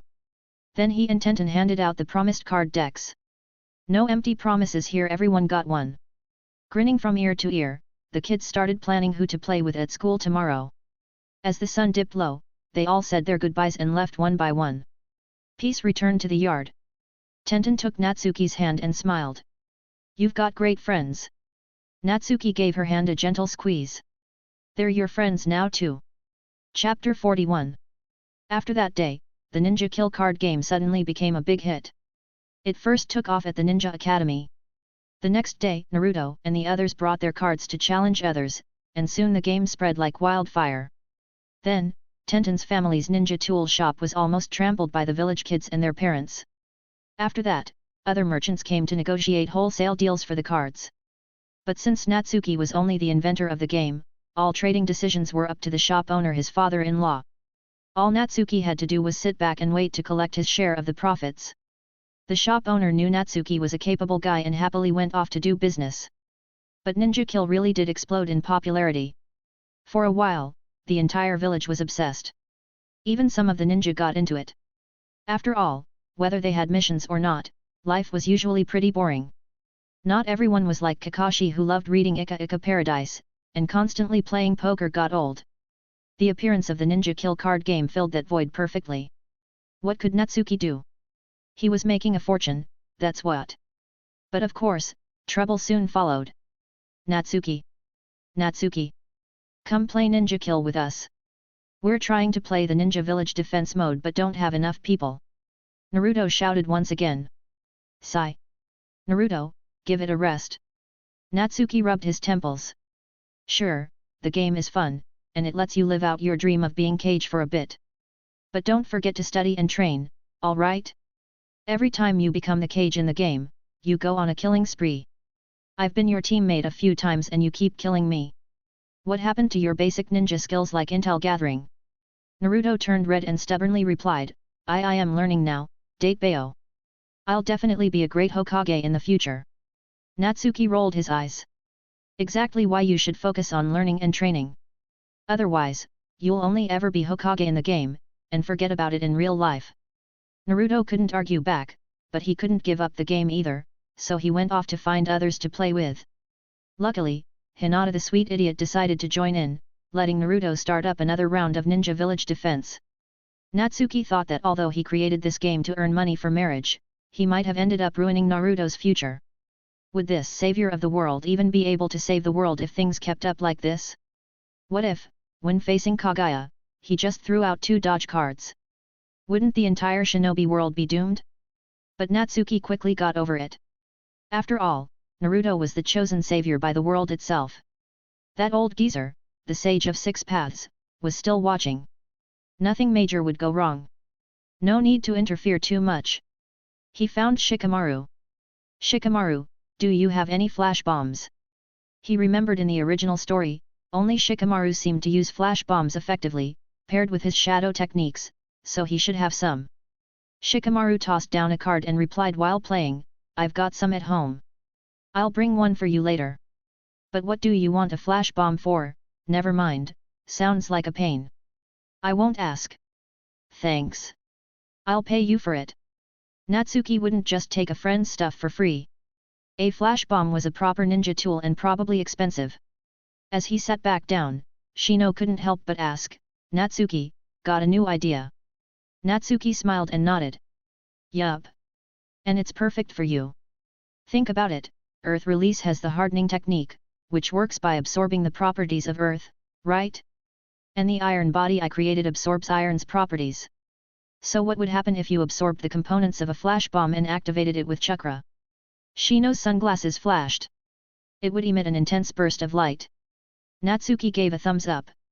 Bingo! This technique will be called Solar Fist. Once I develop it, I'll teach you. You wear sunglasses, so the intense light won't blind you, but your enemies won't even be able to open their eyes. Wouldn't you be able to go on a rampage? Natsuki, you always come up with wild ideas. Shino was already used to being amazed, but there was clear anticipation behind his shades. Natsuki waved him off. All right, stop flattering me. I get cocky easily. Come over to my house on the 2nd of next month. I'll definitely have results by then. Oh, and Tenton's investigation into powerful ninja tools and summoning beasts is making progress. Let's check it out together. Maybe you'll find a summon you want. At that moment, in the Hokage's office, Konoha's shadow Hokage, Shimura Denso, pushed open the office door with his cane. All his old friends were already seated, waiting. Hiruzen Sarutobi saw him and casually pulled out a deck of Ninja Kill. Denso, you're here. Ever played Ninja Kill? Let's play while we talk.